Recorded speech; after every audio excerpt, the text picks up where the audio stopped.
Picture this. Me, Ding Fu, riding the world's most depressing subway train. The lights are flickering, the air smells like something died and then died again, and everyone's hauling luggage like they're moving to their grandma's house. Except grandma's house is an unknown dimension that nobody has ever come back from. Yeah, fun times. See, our planet got yeeted out of its orbit a few hundred years ago when some random space rock said, "You're coming with me, buddy," and dragged Earth into the cold void of space. No sun, no warmth. 99% of humanity? Dead. The survivors? Living underground like fancy moles, running out of energy, and now the government's brilliant solution is to YET people through a portal every 10 years into something called the ancient void world. Why? Because maybe they'll send back some energy crystals. Maybe. My buddy Guan Chong, big dude, built like a refrigerator, keeps nudging me like, "Stick close when we go through." Bro, this is like the 15th time he's reminded me. I know, man. I'm literally holding onto your backpack. Then he hits me with gossip. Remember Li Ying? The hot girl from school who married into a rich family specifically to avoid getting exiled? Well, plot twist. Her husband's entire family got politically destroyed, and now they're all on the exile list. I'd laugh, but honestly, that's just Tuesday in our dystopia. Whatever. Life underground was garbage anyway. Eating scraps, working all day, living like a slave. At least the mystery death dimension is something new. We charge through the portal screaming like idiots. "Freedom," Guan Chong yells. "Ahhhhhh." I yell, because I'm eloquent like that. Then blackout. I wake up in a tiny wooden shack. Alone. No Guan Chong. No luggage. No nothing. Just me in some basic cloth outfit looking like a peasant NPC. But there's this weird metal screen in front of me, and it boots up like a computer. "Hello, master. Welcome to the ancient void world. I'm Guagua, your base management system." Oh, great. I have a Siri for castle building. Guagua drops some heavy information real quick.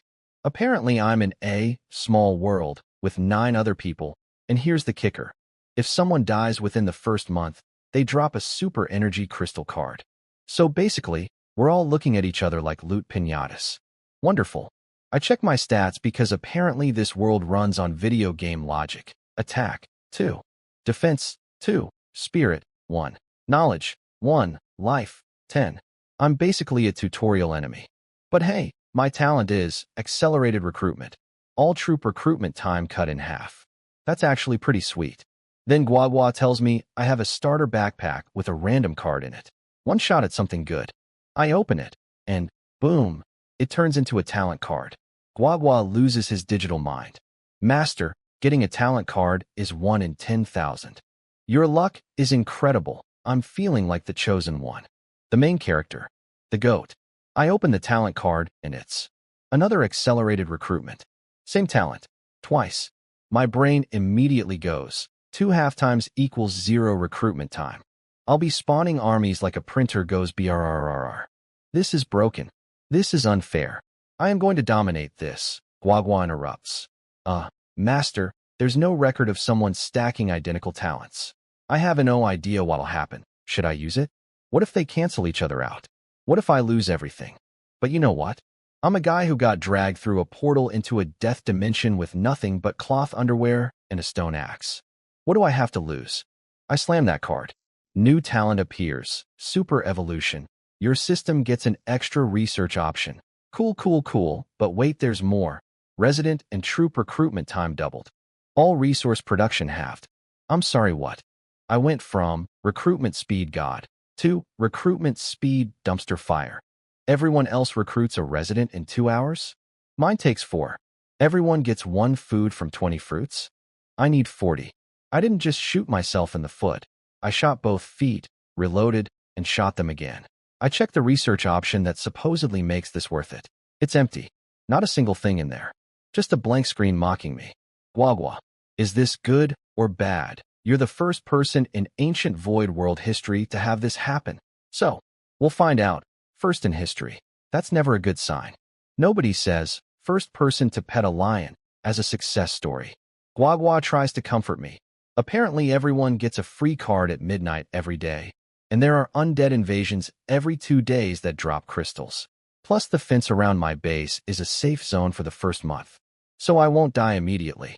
Just, slowly, through economic collapse. I step outside and honestly, the world is gorgeous. Blue sky, white clouds, green mountains, birds singing. I've literally never seen sunlight before. For one beautiful moment, I forget that my stats are trash, my talent is cursed, and 9 other people might want to murder me for crystals. Then I snap back to reality and go pick fruit. 40 fruits for 1 unit of food. Everyone else needs 20. I'm out here picking berries like it's my full-time job while my competitors are probably already building armies. I managed to scrape together 5 food and try to recruit my first resident. Recruitment time, 4 hours. Other people's recruitment time, 2 hours. My development speed isn't halved. It's halved and then halved again. I'm playing on nightmare difficulty while everyone else got normal mode. I check my watch. 2 timers. Ancient Void Calendar. Year 100, January 1st, 8:30 a.m. Time until Undead Invasion. 47 hours and 30 minutes. Cool. So I've got 2 days before zombies show up. I'm the weakest person in this world. My amazing talent is actively sabotaging me. And my only hope is that Midnight's mystery card isn't another cosmic joke. Welcome to the ancient void world, Ding Fu. Difficulty, hell. Alright, so Guagua mentioned that killing the undead boss drops a super energy crystal card. Cool. Great. One tiny problem. This, small world, doesn't look small at all. And unless the boss literally walks up to my front door and says, "Please murder me," I probably won't even find it. But whatever. No time for existential dread. I've got fruit to pick. I spend the next hour doing the most soul-crushing harvest of my life. 40 fruits per food unit. 40. I'm out here picking berries like a squirrel preparing for the apocalypse. But hey, even with my garbage production rate, I managed to stack up 30 food in an hour. Not great, not terrible. Actually, no. It is terrible, but I'm trying to stay positive. When my first resident finishes recruiting, I dump all my food into queuing up more residents and head back to base to witness the miracle of life. And I gotta say, watching a dude materialize out of a glowing blue magic circle on the ground, that's something you don't see every day. 1 second, empty floor. Next second, BM, a whole human being just spawns into existence. I try talking to him. What's your name? Serve the master. Where are you from? Serve the master. Are you hungry? Serve the master. Are you cold? SERVETHEMASTER. So basically I recruited an NPC with 1 dialogue line. He looks completely human, but has the personality of a vending machine. I named him Big One because I'm creative like that. I send Big One to pick fruit while I go chop trees. And let me tell you, chopping wood with a stone axe is about as efficient as cutting steak with a spoon. Half an hour for 1 unit of lumber. 1. I could grow a tree faster than I can chop one down. After scraping together 5 wood, I build a new house remotely through my watch, which is honestly the coolest feature of this whole cursed setup, and start exploring the area. I'm being careful though. Stone axe versus angry beast? That's not a fight, that's a funeral. So I keep my exploration within 100 meters like a responsible coward. Good news, no monsters nearby. Found some iron ore scattered on the ground and some stone deposits. Spent an hour picking up iron scraps like I'm searching for coins in a parking lot. Got 30 units before there was nothing left to grab. Should last me a few days. By 5:30 p.m. the sky's getting dark, but since there's no monsters and the undead invasion is still 2 days away, I decide to pull overtime. Yes, I'm working overtime in a death dimension. Some things transcend worlds. I call all 3 of my residents over to help gather wood. We're picking up fallen branches like we're on community service. And here's the fun part. 90% of what we pick up gets classified as firewood instead of lumber. The system is being picky about its sticks. By 8 p.m. we finally hit 25 wood. 1 full day of work. 25 wood. I want to cry. Back at base, I build another house and a workshop, then stuff my face with wild fruit because that's my entire diet now. Living the dream. Then Guagua casually drops. Oh, by the way, Master, if a resident's stamina hits 0, they die. I choke on my fruit. I frantically check Big One's stats. Stamina, 1 out of 10. 1 out of 10. My guy was literally 1 stamina point away from death, and I had him picking fruit this whole time like a slave driver. Why didn't you tell me sooner? I can't send messages to your watch, Master. Maybe check in more often, fine. That's on me. Accountability. Growth. Character development. I'm a great protagonist. Then Guagua tells me about the World Channel. Basically a group chat with all 10 of us in this world. I can see everyone's population count on the sidebar. I open it up and immediately wish I hadn't. The leaderboard. Zihan. Population. 6280 Ding Liang. 1625 Liang. 11/20th Duanyu. 11/20th Xinshui. 11/15th Wang Chun. 7/15th Zhen Ming. 6/15th Sun Haoyang. 6/15th Guo Miaoqing. 6/15ths, and then there's me. Ding Fu. Population. 3/10. 3. The person in 9th place has 6. I have 3. I'm not just last place. I'm last place by a landslide. I'm so far behind that the guy ahead of me needs binoculars to see me. And 62? The top person has 62 residents? What kind of cheat code did they get? While I'm out here picking 40 berries for one food unit, this person is apparently running a civilization. Oh, and get this. There's someone named Li Ying on the list. The Li Ying? The girl from school who married rich to avoid exile? The one whose entire family got politically nuked? If that's actually her, then the universe has a sick sense of humor putting us in the same death arena. But honestly, I can't even think about that right now. At this rate, I'll be the first person eliminated in this world. My one and only hope is the midnight reward card. 3 hours until midnight. Nothing to do but sit here, scroll through my menus, and discover that my fancy new research tab is completely empty. Not a single option. Not even a placeholder. Just a big fat nothing staring back at me like my future. Day 1 summary. Cursed talent, poverty level resources, NPC residents with 1 brain cell, dead last on the scoreboard, and a research feature with literally nothing in it. This is fine. Everything is fine. Midnight. The moment of truth. The card that's going to save my pathetic existence. I pull it out of my bag and hold it like it's a winning lottery ticket. I'm mumbling prayers, doing breathing exercises, practically performing a ritual over this thing. I must have stood there for a solid minute just staring at it.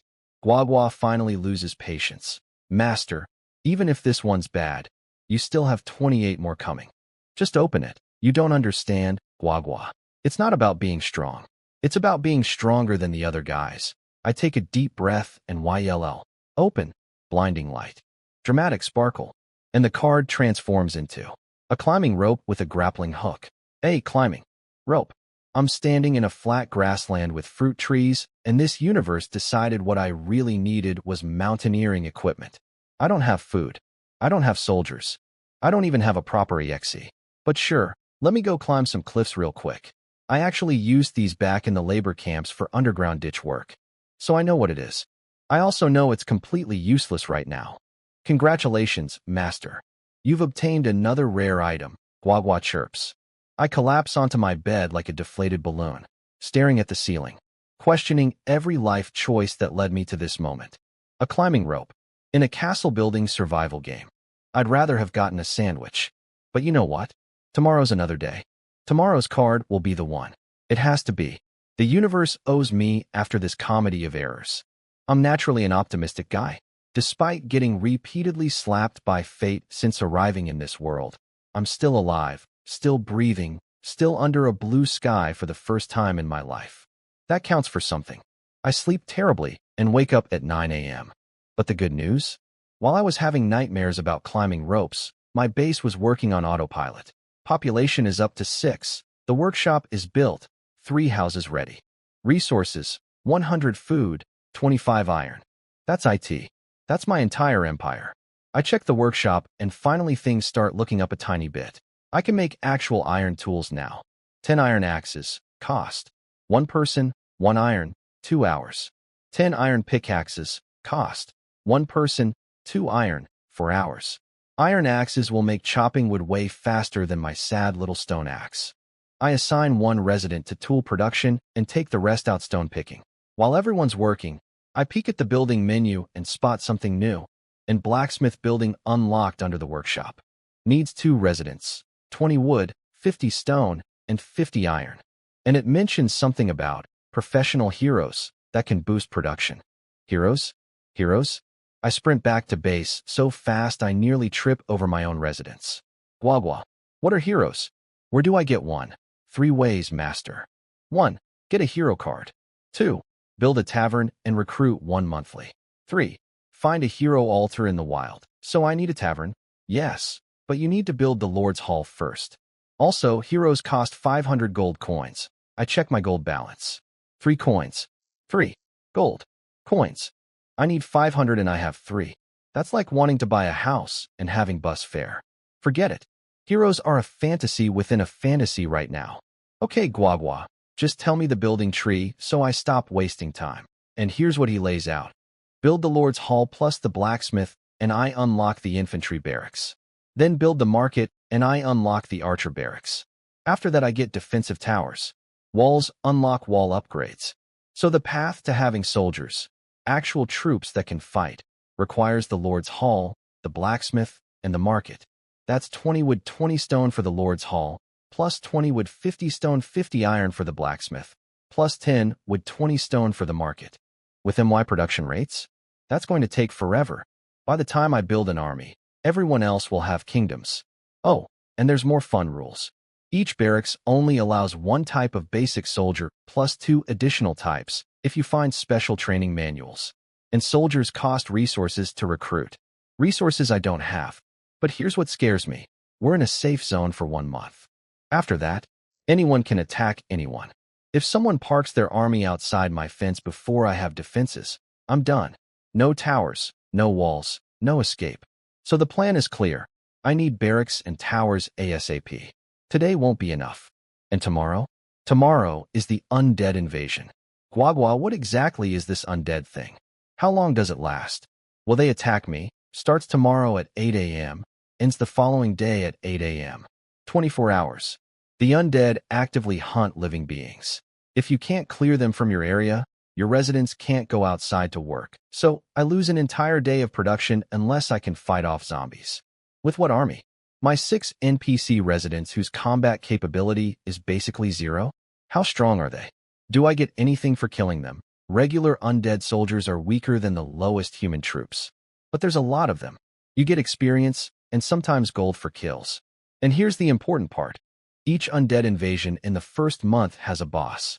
Kill the boss and you get a guaranteed super energy crystal card, plus possible treasure chests and cards. My eyebrows go up. A guaranteed crystal card from the boss. That's huge. That's the thing everyone in this world is willing to kill each other over. And the undead just hand one out? But the question is, can I actually fight? I've got an iron axe and 0 soldiers. Against a horde of undead with a boss? If I can't make something happen during this invasion, the gap between me and everyone else is going to become a canyon. Top Girl Zihan probably already has an army ready to MOW through these zombies, while I'm sitting here with 6 brain-dead fruit pickers and a climbing rope. I have to find a way. Somehow. 2 hours of stone picking later, I've got 50 units. I hand out iron axes to everyone and send the squad to chop wood while I go back to picking up leftover rocks like a human Roomba. The iron axes are a game changer though. Wood production literally doubled, for units per person per hour instead of 2.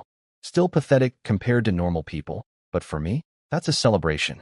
I upgraded the Lord's Hall within an hour, and it only took 2 hours to finish building. Progress. Actual progress. I spend the rest of the day running a tight operation.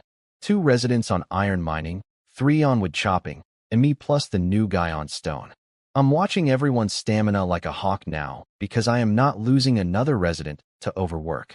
I learned my lesson. Character growth, remember? By 8 p.m., the results are in. Lord's Hall, done. Market, done. Blacksmith still needs more iron. And the tavern option appeared. Tavern, 20 wood, 20 stone. Spawns 1 random hero per month. Recruitment cost, 500 gold. My current gold. By tomorrow morning, I'll have a whopping 12 coins. I need 500. That's like trying to buy a Ferrari with the change in your couch cushions. Heroes can wait. Resource inventory after a full day of grinding. 100 wood, 80 stone, 32 iron, 50 food. With my cursed half production talent, this is considered a good day. For everyone else, this would be a slow morning. Midnight strikes. Card time, baby. This time I skipped the superstitious chanting. No prayers. No rituals. Just open. The card transforms into a book. A magic book. Okay. Now we're talking. Magic. Spells. Fireballs. I'm about to become a wizard. I open it. It's blank. Not a single word. Not a letter. Not even a doodle. Just empty pages staring at me like my bank account. Master, with this book you can learn magic. You just need to learn level 1 spells first. Great. Where do I learn spells? From the library building? Or magic scrolls? Or special locations in the wild? Do I have a library? No. You need to build infantry barracks, archer barracks, and a trading post first. So let me get this straight. I got a magic book that has no magic in it.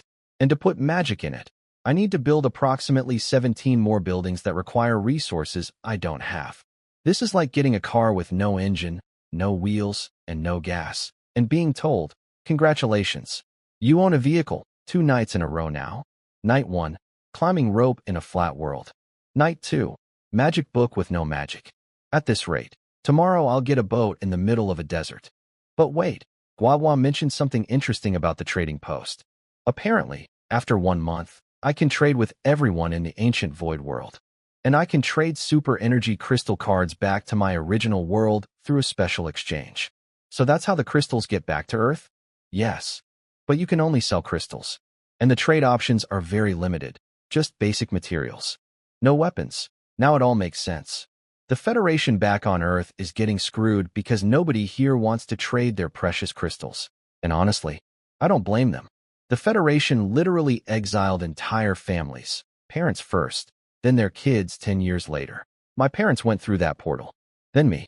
Why would anyone send crystals back to help the people who threw them away like garbage? The ruling families back on Earth are digging their own grave. Eventually, the planet's core will run out of energy completely, and they'll all freeze to death. Karma's a slow worker, but she never misses a shift. As for me, I've got nothing left on Earth worth caring about. No family, no friends, no reason to trade a single crystal back. Let them figure it out themselves. Next morning, day 3, the undead invasion. I position myself at the fence gate right before 8 a.m. because I want front row seats to the apocalypse. And holy, hundreds of glowing orbs flash across the landscape, and suddenly there are skeletons everywhere. Just bones with swords, walking around like it's normal. I check their stats. Skeleton soldier, attack 2, defense 2, damage 1 to 2, life 7, speed 3. Skeleton warrior, attack 2, defense 3, damage 1 to 3, life 9, speed 4.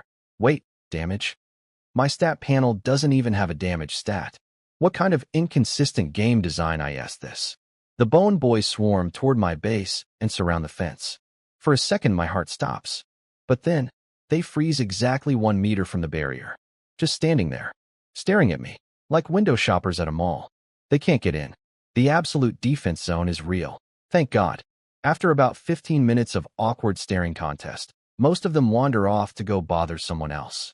A few stragglers hang around my base like they've got nowhere better to be, but they're harmless. I'm about to head back inside when I notice something. Right in front of my gate, there's this one skeleton that looks completely different from the rest. He's wearing a robe. He's got some kind of crown on his skull, and his eye sockets are literally glowing. This isn't a regular skeleton. This guy looks like skeleton management, and he's staring right at me. I check the skeleton boss's stats and nearly swallow my own tongue. Skeleton mage, boss attack 10, defense 6, damage 5 to 10, life 50, speed 5, and he has 2 spells, magic arrow and undead resurrection. My stats, attack 2, defense 2, life 10. I don't even have a damage stat. This guy could sneeze on me and I'd disintegrate. Fighting him head-on would be less of a battle and more of a magic-assisted suicide. While I'm staring at him like he's a museum exhibit, this bony idiot notices me looking and decides to shoot at me. A glowing magic arrow flies straight at my face. Bonk. Blocked by the invisible barrier. The absolute defense field catches it like a goalkeeper catching a beach ball. My heart nearly exploded, but I'm fine. I'm fine.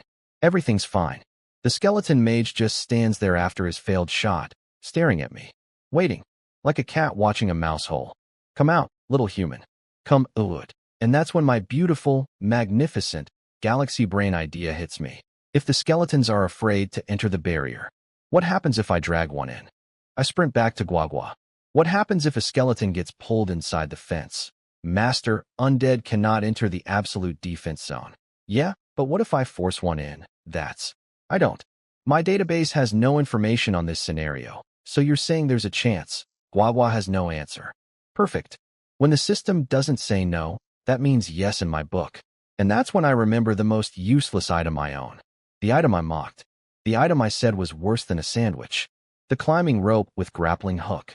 You beautiful, beautiful piece of equipment. I take back everything I said about you. You're not useless. You're my secret weapon. I grab the rope and march back to the gate. The skeleton mage is still lurking about 10 meters away. Good distance for a throw, but I want him closer. I draw a line on the ground marking exactly where the barrier ends. Then I do something incredibly stupid. I stick 1 foot outside the barrier. Just 1 foot. A single toe past the line. The skeleton mage sees it and lunges forward, closing half the distance instantly. His empty eye sockets are practically drooling. I yank my foot back. He stops. 5 meters away now. Perfect range. I grip the rope 6 meters from the hook end, back up 2 meters inside the fence so the math works out, and start spinning the grappling hook over my head like a lasso. The fence is only 1.5 meters tall, so it doesn't get in the way. The skeleton mage watches the spinning rope with absolutely zero understanding of what's about to happen. He's just sitting there like, what is this idiot doing? Is he dancing? I'll eat him when he's done. The rotation hits peak speed. I charge forward 3 steps and launch. The hook sails through the air, the rope catches the mage right around the neck at the perfect angle, and the momentum wraps it around his bony throat like a Christmas ribbon on a present. Got him. I yank the rope with everything I've got. The skeleton mage lifts clean off the ground, his bony feet leaving the dirt, and sails over the fence into my territory. The second he crosses the barrier line, his entire body starts sizzling. Green smoke pours off him like he's a steak on a grill. Within seconds, this terrifying level boss with 50 HP and magic spells and a crown on his head dissolves into a pile of ash. He didn't even have time to scream. Just S-E-Z and poof. Bone dust raining from the sky. I stood there in stunned silence for approximately 0.3 seconds before the notifications hit. Experience 100. Super Energy Crystal Card X1. The crystal card. The thing people kill each other for. The thing that makes this whole death world worth surviving. I got one by fishing a skeleton through a fence like a carnival prize. But wait, there's more. In the pile of ash, there's a little red treasure chest. My first treasure chest ever. I open it immediately because patience is for people who aren't on a winning streak. Magic Arrow Scroll X1. Spear Shield Soldier Training Manual. Refined Iron Sword X1, 1 star. 3 items from 1 chest. A spell for my empty magic book. A training manual for advanced troops. And an actual weapon. The sword stats. Attack 5, damage 3 to 5. I check my personal stats after the level ups from that 100 experience, and I nearly faint from joy. Level 5 was 1. Attack 4-5 is equal to 9 was 2. Defense 3 was 2. Spirit 2 was 1. Life 50 was 10. Magic points 10 new. And I now have a damage stat 3 to 5. I went from being weaker than a tutorial slime to being an actual threat. 1 skeleton lasso trick, and suddenly I'm a whole different person. My life points went from 10 to 50. I have magic points now. I have a sword. The climbing rope. The climbing rope. The item I called worthless. The item I said was worse than bread. That rope just won me the entire early game. I owe that rope an apology and a thank you card. Back at base, I grill Guagua on the combat mechanics because if I'm going outside to fight skeletons, I need to know exactly how much damage I can take before becoming a skeleton myself. Turns out, heroes get damage from weapons, and hero weapons are completely different from soldier weapons. My fancy refined iron sword. Hero exclusive. Can't give it to troops. Soldiers have to use knockoff gear forged from blueprints at the blacksmith. Class inequality exists even in fantasy worlds. Spirit stat boosts magic power. Each point adds 10 damage to magic arrow. Knowledge adds 10 magic points per point. Magic regenerates at 1 point per 10 minutes, which is the slowest recharge rate since my phone back on Earth. Oh wait, we didn't have phones. Never mind. I name my castle Fu City because I'm creative and also because every great empire needs a name before it has, an actual army. Guagua, with my current stats, Can I go outside and fight those bone boys? Your attack is 9 now, master. Skeleton soldiers can't survive a single hit from you. Just don't get surrounded. Time to do math. According to the damage formula Guagua taught me, which took me embarrassingly long to understand because I dropped out of school to dig ditches, skeleton warriors can only deal 0.5 to 1.5 damage to me per hit. 0.5. These guys are basically tickling me. I grab my sword and march to the gate like an action hero walking away from an explosion.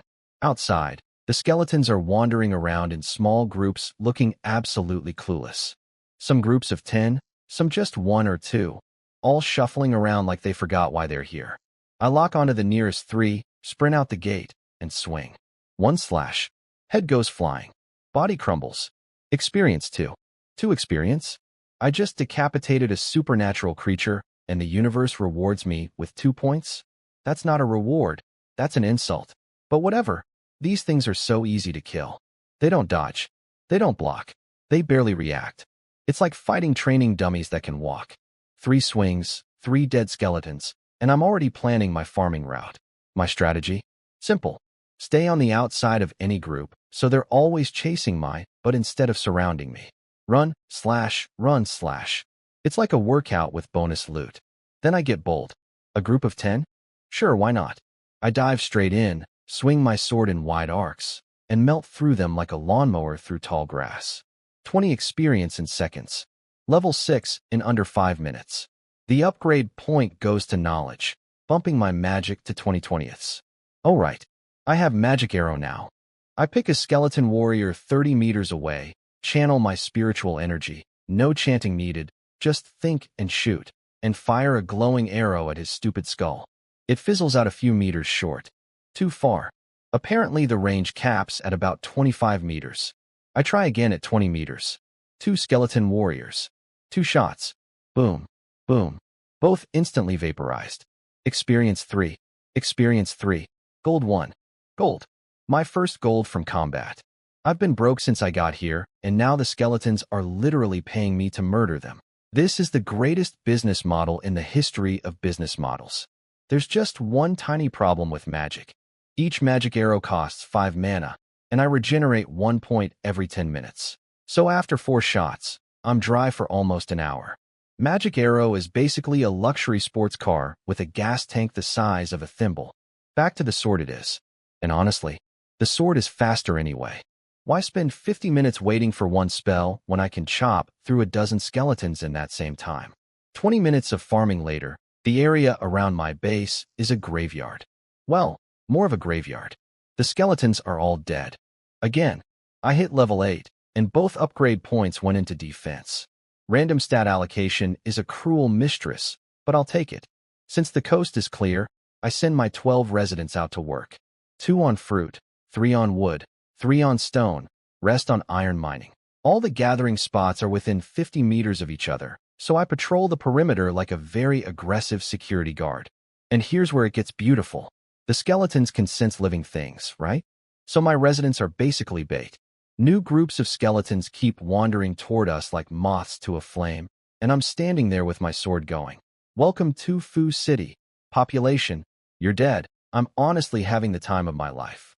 No danger, free experience, free gold, and my residents are gathering resources in the background. For the first time since arriving in this cursed world, everything is going right.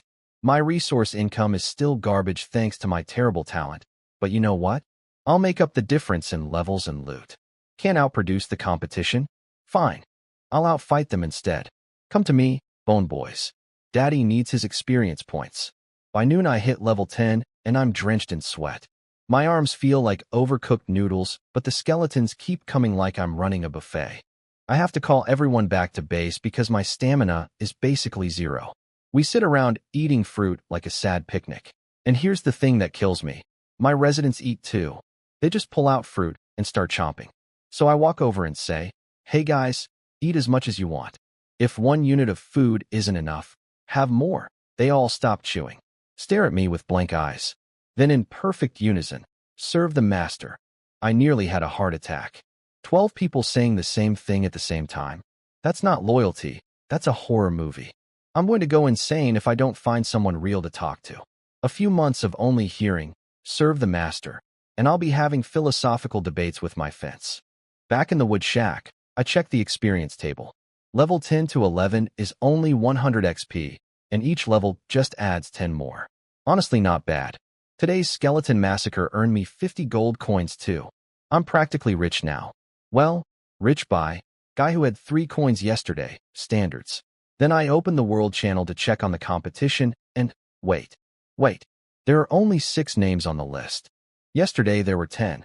Zihan, population, 104 120 Ding Liang, 4150 Liang, 3750th Wang Chun, 3240 Jin Ming, 3140 Ding Fu, 1320th. 4 people are gone. Guagua, why are there only 6 people? Only the living appear on the board, master. But the absolute defense zone. The barrier. As long as you stay inside the fence, nothing can hurt you. Who would be dumb enough to go outside during an undead invasion? Oh, they didn't die today. They all died yesterday, master. Before the undead invasion. There's a message in the chat log you missed. I scroll back to yesterday, 2 p.m. One message. One single, chilling message. Guamiaoqing. Everyone be careful. Wang Chun has cavalry. That's it. She didn't even finish the sentence. She died mid-message. This girl used her last breath to warn the rest of us. Wang Chun. That name is now burned into my brain. This psychopath got cavalry troops on day 1 and spent the entire day hunting other players for their crystal cards. For people dead. 4. In one day, while I was out picking fruit and chopping wood, this guy was running a murder operation. But hold on. Did he really kill all 4 by himself? This small world isn't actually small. Finding 4 separate people in one day with just cavalry? That's either impressive tracking or someone else is also killing people. Either way, the survival game just got real. We're not just competing anymore. We're being hunted. Rest in peace, Guamiaoqing. You died warning strangers you'd never met.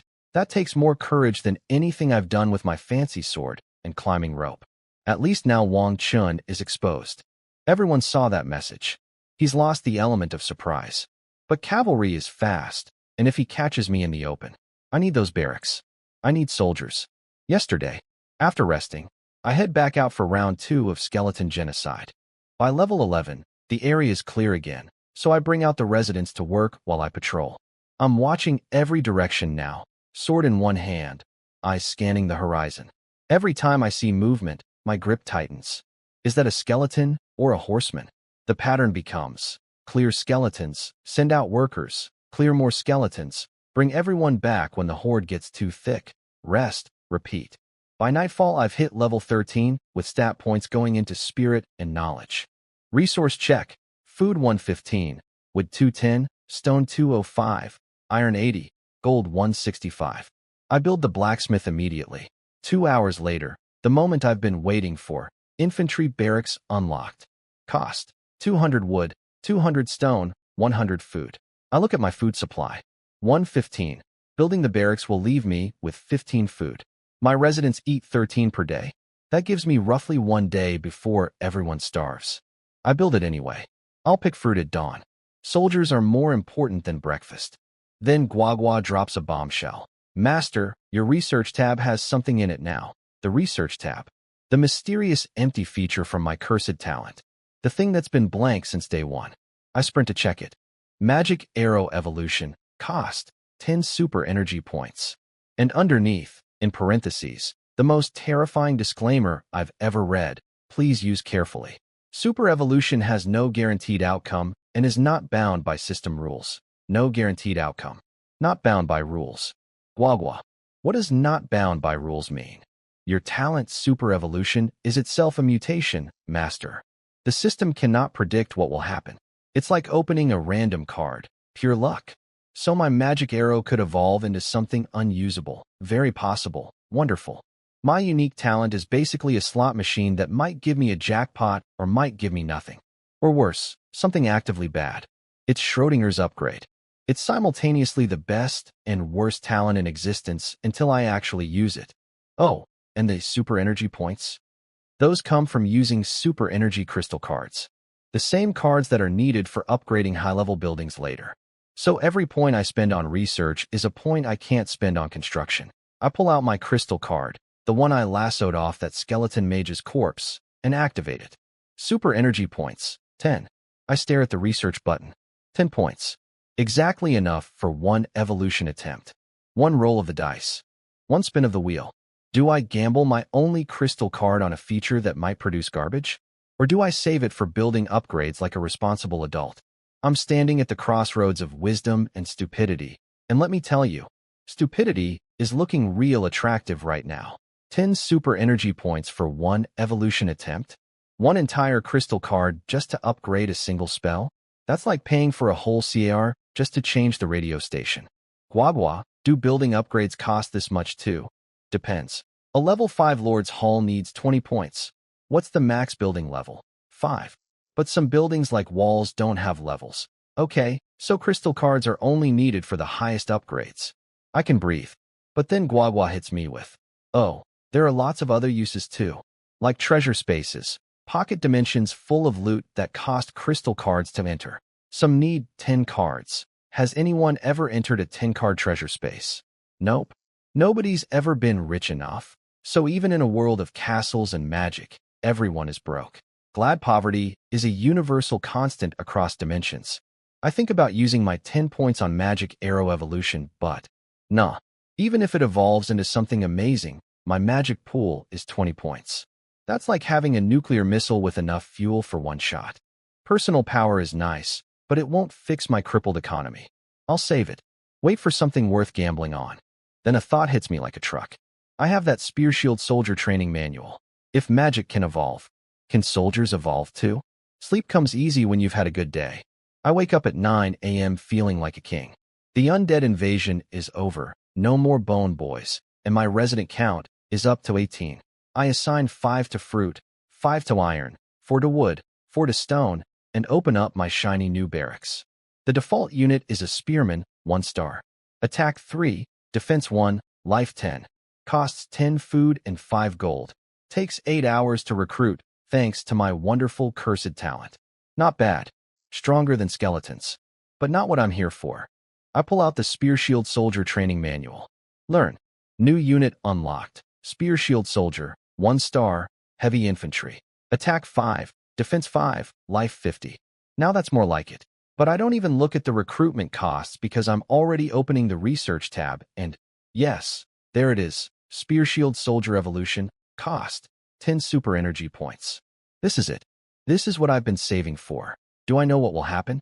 No. Could it produce something completely useless? Absolutely. Could it somehow make things worse? Guagua literally cannot rule that out. But here's my logic. My talent already gave me the worst possible production debuffs. If I don't use the evolution feature, I basically have a talent that only hurts me. I might as well be playing with no talent at all.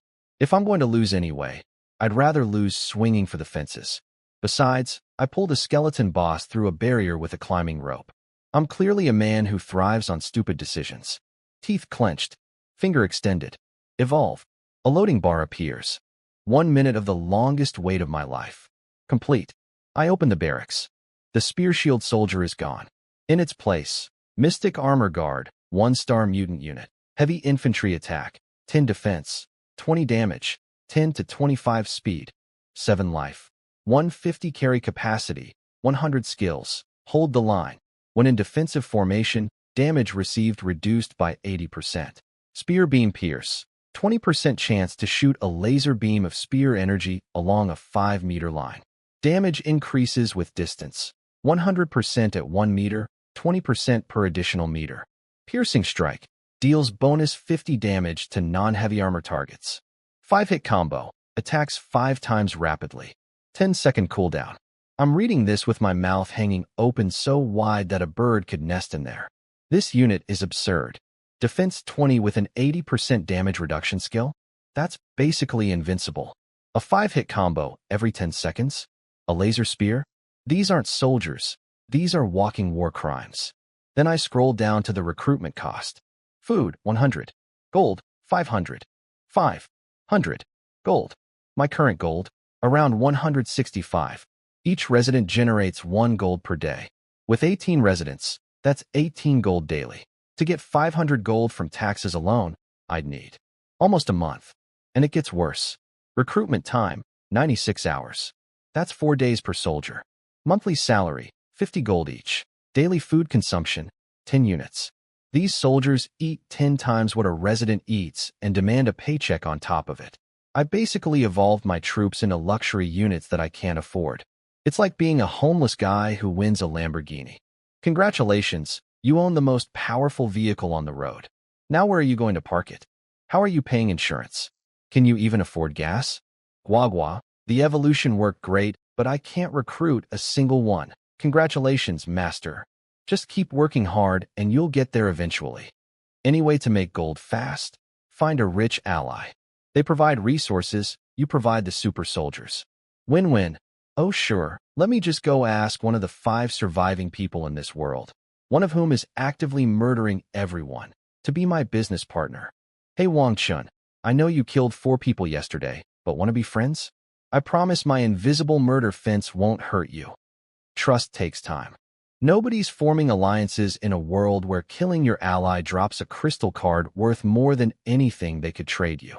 Can't I just kill another castle lord and take their gold? Everyone's been here 3 days, master.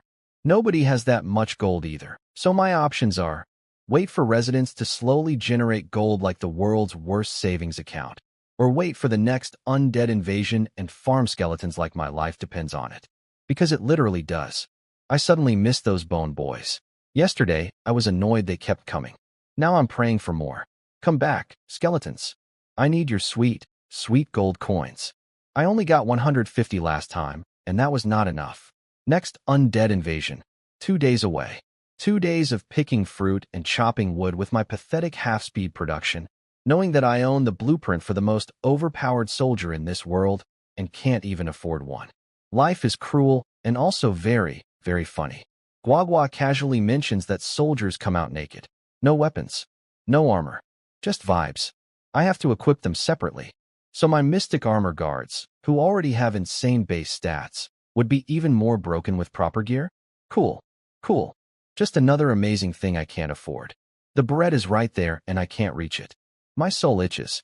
I decide today I'm not doing manual labor. I've got a sword now. I'm level 13, and I need to actually explore beyond my little 100-meter bubble. Time to see what's out there. Before leaving, I tell my residents, if you see anything dangerous, run back to base immediately. These guys are precious. Each one represents 4 hours of recruitment time and 40 fruits of food. Losing one would be like watching money burn. Just as I'm about to leave, a resident walks up and says something that isn't.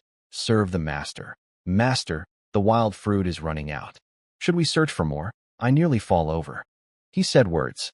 Different words. Actual useful information. Growth. Development. Maybe there's hope for these NPCs after all. I tell him to keep picking what's left while I scout ahead. Feeding 18 residents plus future soldiers is going to require a lot more fruit trees. I push my exploration out to 200 meters from base and find a new fruit grove. Nice. Plus a small river with decent water and even some fish.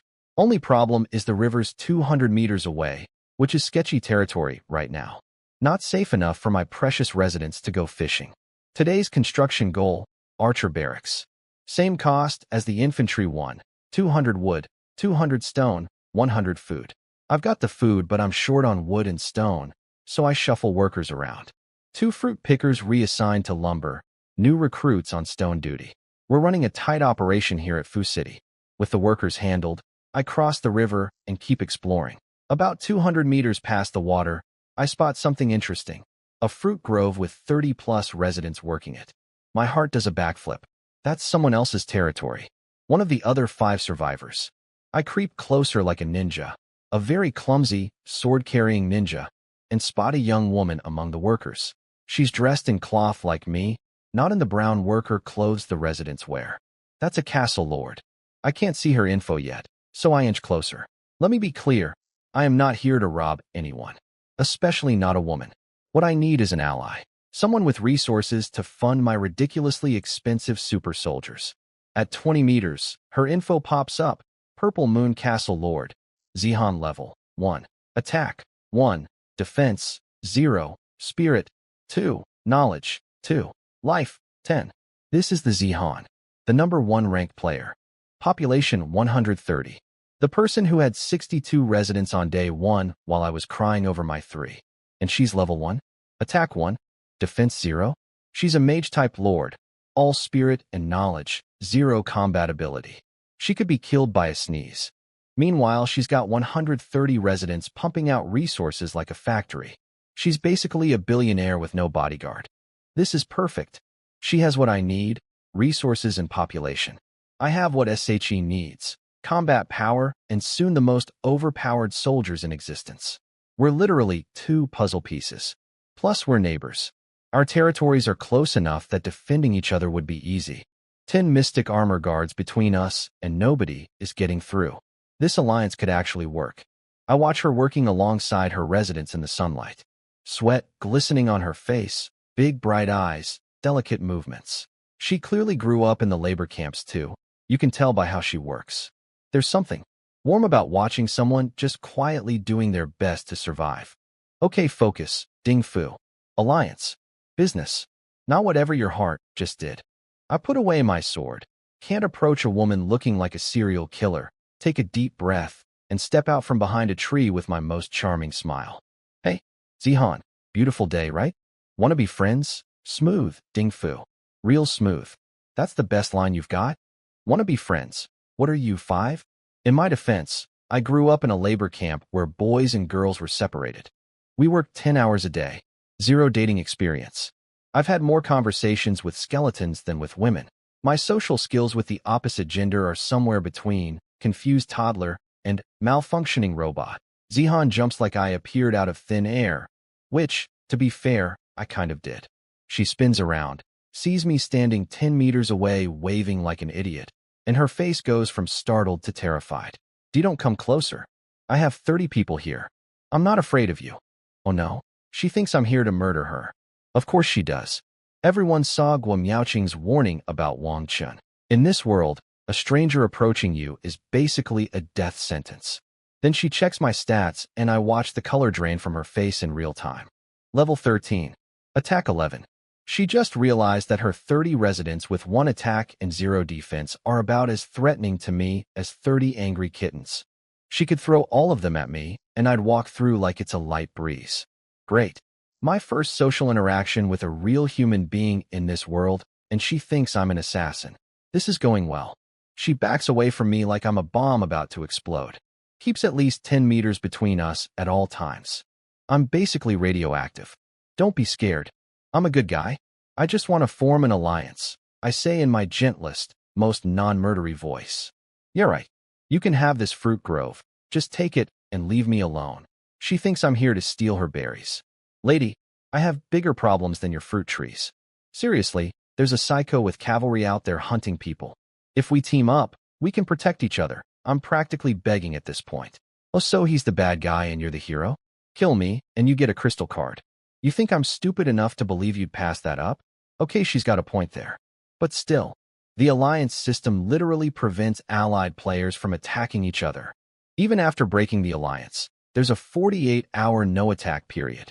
You'd be totally safe. Oh, great plan. You form an alliance, trap me, break it, wait 48 hours, then slaughter me. I wasn't born yesterday. I actually hadn't thought of that. This girl is sharp. Here I am thinking I'm the clever one with my climbing rope tricks, and she's already predicted scam strategies I didn't even consider. Her voice starts cracking when she brings up Guo Miaoqing, the girl who died warning everyone. Zihan's genuinely scared, and honestly, she has every right to be. She's level 1 with 0 defense in a world where people kill each other for cards. She's a golden goose surrounded by wolves. Look, I sigh. I know you can't trust me right away. How about we just add each other as friends first? Build some understanding over time? She hesitates. I can practically hear the gears turning in her head. Fine. Friends. But you can only send me 10 messages per day. I'm sorry, what? 10 messages? 10. That's like 3 conversations. That's barely enough to say good morning, discuss the weather, and say good night. She's putting me on a communication diet. Isn't 10 a bit low? I'm soft-hearted and easily tricked. If you sweet-talk me too much, I might actually fall for it. So 10 messages. Take it or leave it. She's literally protecting herself from being charmed.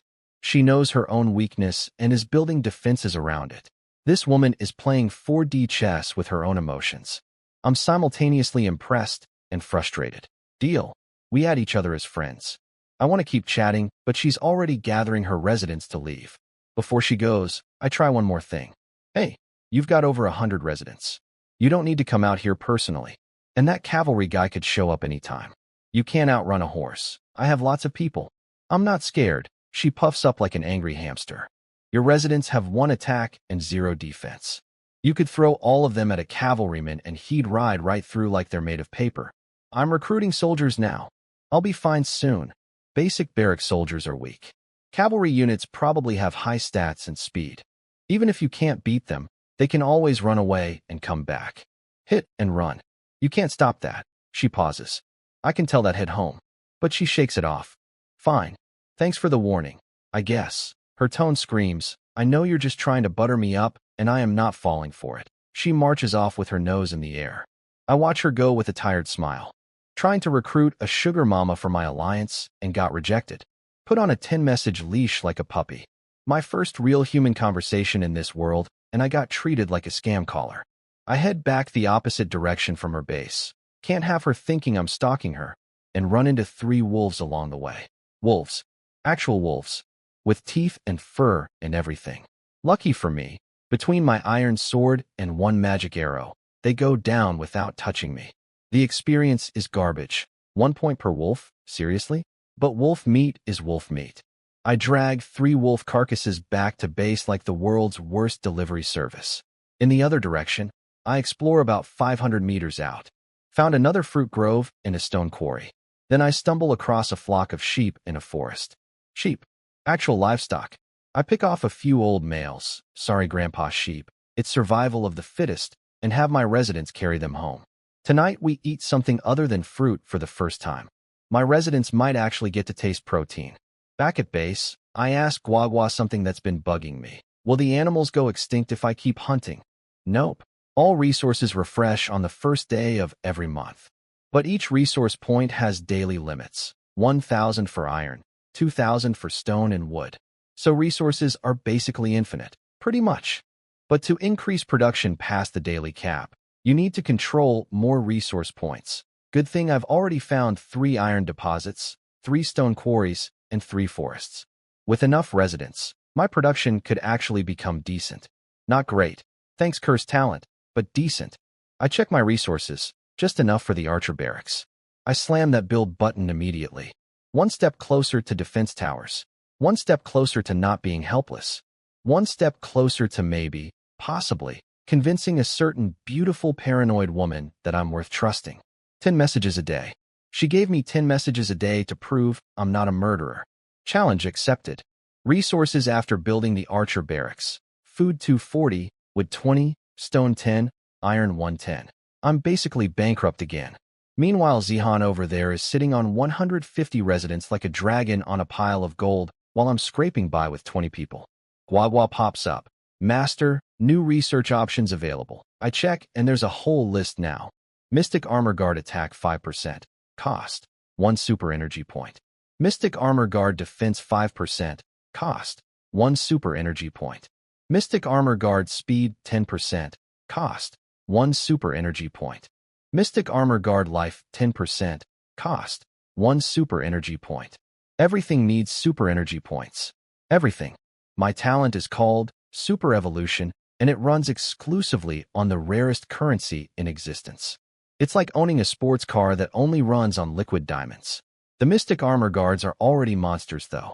What I really need is to evolve a ranged unit and eventually cavalry. But all of that needs more crystal cards that I don't have. Time to use my secret weapon, social skills. I open up the friends list and message Zihan.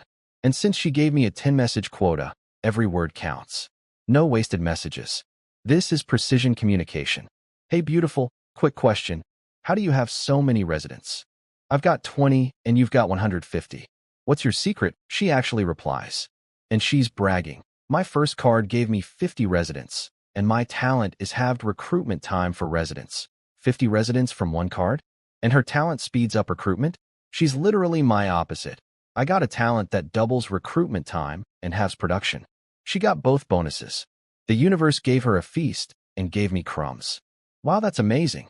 So you must have tons of resources, right? Any chance you could share some with your poor neighbor? I can't even afford to build soldiers. Why would I give you anything? I need to get strong so you men don't kill me. I'm a good person. I just want an alliance. I would never hurt anyone. I'm very gentle and kind. Oh, please. You killed undead without blinking. You're level 13. I can see exactly how many skeletons you butchered. Wait, what? My skeleton kill count is evidence of being dangerous? I killed monsters. Undead. Walking bones. That's like saying a guy who swats mosquitoes is capable of murder. But apparently, in Zihan's brain, kills skeletons equals psychopath. Female logic is a dimension I cannot navigate. I only fought them because I had a good weapon. It's not bravery, it's just math. Even if I had the strength, I'd never go outside with those horrible things. They're terrifying. She's afraid of skeletons. The things that fall apart when you look at them too hard.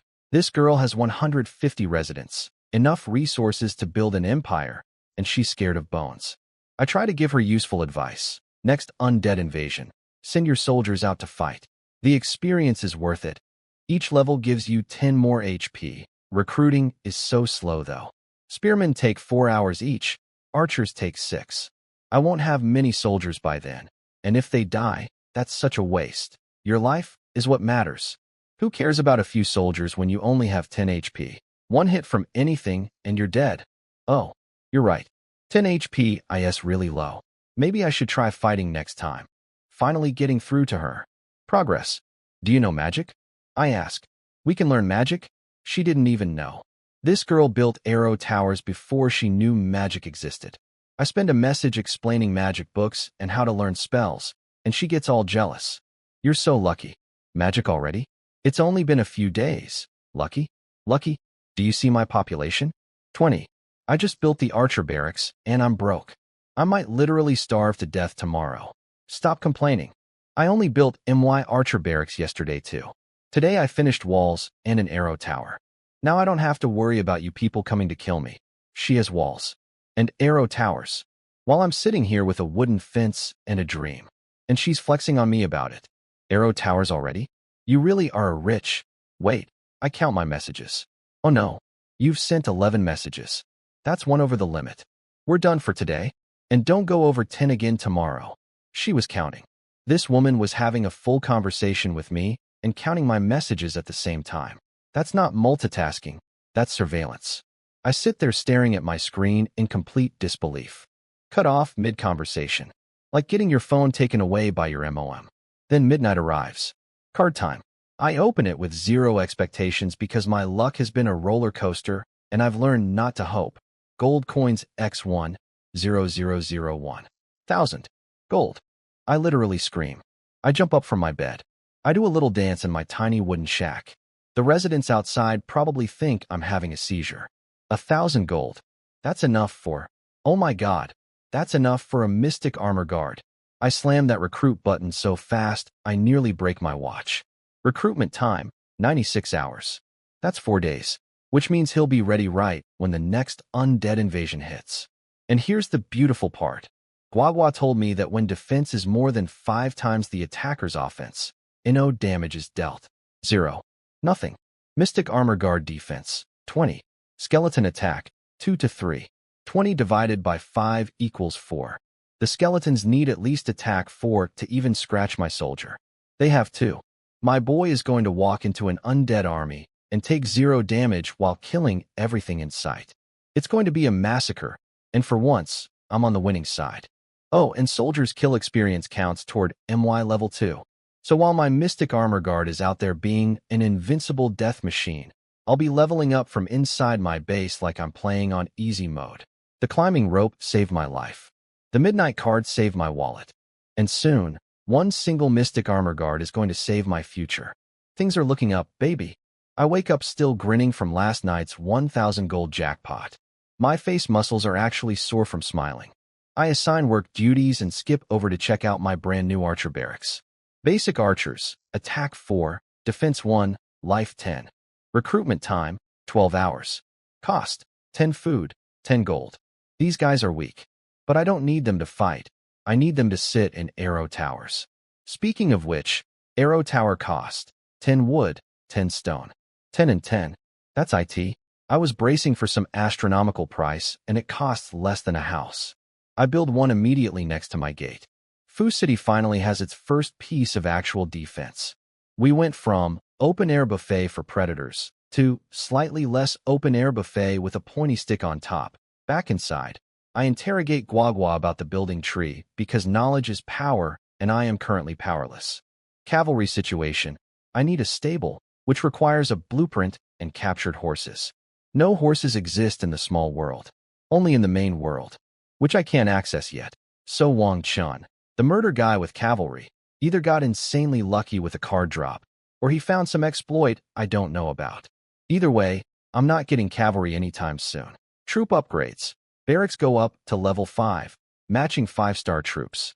But level 4 and above require super energy points. Of course they do. Everything in this world runs on crystal cards like they're the universal currency of existence. I spend the entire morning asking Guagua questions like a 5-year-old who just discovered the word, why. Building upgrades are capped by Lord's Hall level. Special buildings need blueprints. The usual, you need stuff you don't have, energy. Then in the afternoon, I head out to explore and my watch buzzes. A message from Zihan. Ding Fu, be careful. Wang Chun just showed up at my base. He tried to get me to ally with him.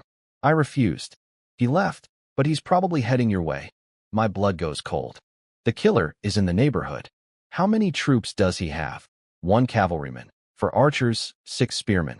What are the cavalry stats? 1 star cavalry. Attack 11, defense 5, damage 5 to 10, speed 12, life 60. I run the numbers in my head. Attack 11 is scary. Speed 12 is terrifying. That thing is fast. But defense 5? That's workable. My attack is 9 from the sword alone, and with the damage formula. 1 good hit takes at least 20 HP off that horse rider. Does the cavalry have armor? No. Just a lance. No other weapons. Just a lance. That means if the cavalryman misses his charge, he's got nothing for close combat.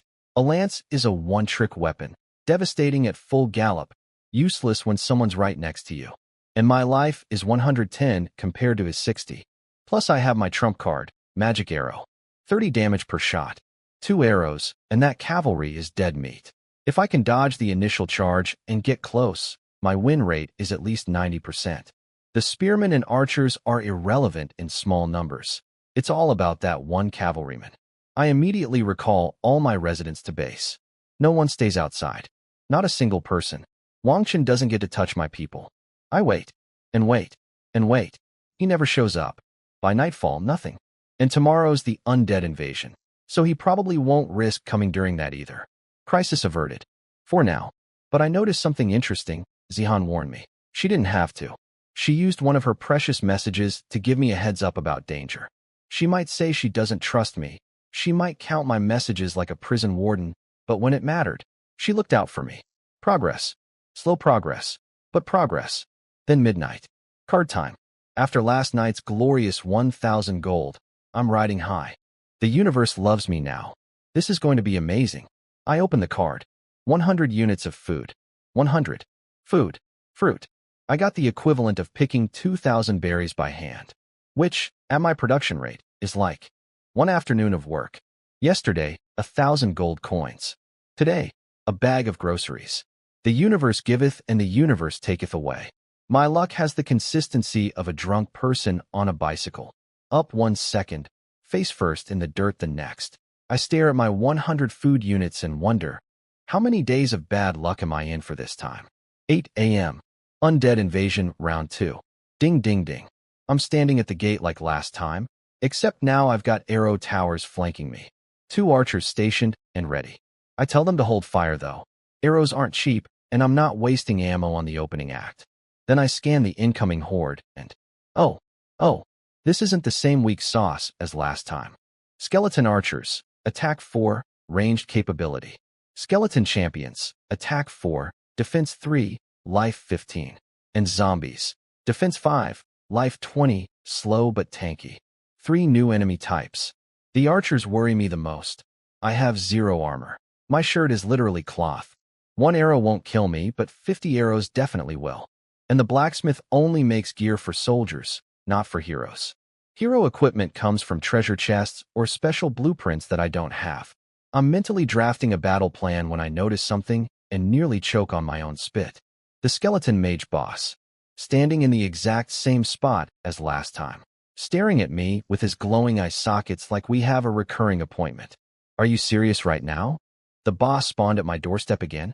Yesterday, I was worried my luck had tanked after getting 100 food from my midnight card. Today, the universe is literally delivering crystal cards to my front porch. Either I'm blessed or this is the world's most elaborate trap. The regular undead do their usual routine, surround the base, realize they can't get in, stand around looking confused for 15 minutes, then wander off to find easier targets. This clears a nice empty zone between me and Mr. Skeleton Mage. You know the drill by now. Foot out. Boss rushes forward. Rope spins. Hook flies. Catches the neck. Yank. Skeleton Mage flies over the fence. Sizzle. Bone dust. Dead. I've done this twice now. I'm basically a professional skeleton fisherman. Should put that on a resume. Crystal card get. Treasure chest get. I'm laughing so hard I can barely breathe. I convert the crystal to 10 super energy points and crack open the chest. March Formation Skill Book X1.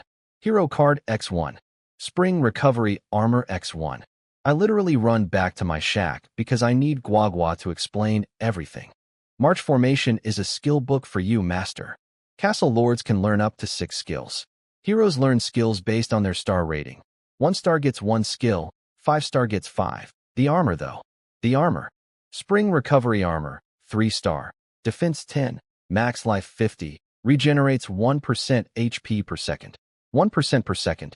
My current life is 110. That's over 1 HP per second. I'd regenerate my entire health bar in under 2 minutes. Those skeleton archers I was worried about. Irrelevant. They can plink arrows at me all day, and I'll heal faster than they can damage me. But Guagua drops wisdom. Master, give the gear to the hero instead. If you kill monsters, the hero gets 0 experience. But if the hero kills monsters, you both get experience. Oh, that's actually genius. If I fight, only I level up. If the hero fights, we both level up. The hero is literally a walking experience doubler. Time to summon this hero. I crack open the hero card, and a magic circle appears on the ground. Flash of light. A middle-aged man materializes. Hero, Ram, 1 star. Talent. Battle Formation Master. Each level increases lead infantry attack by 1%. Level 1. Attack 2. Defense 2. Life 10. Troop limit, 100. He's fine. The talent is percentage-based, which means it scales infinitely. At level 100, that's 100% attack for all infantry. Long-term, that's insane. Short-term, he's weaker than a wet napkin. And he's 1 star. The lowest rating. Ram greets the master. I await your command. He actually talks. Full sentences. Different words. After days of hearing nothing but, serve the master, from my residence.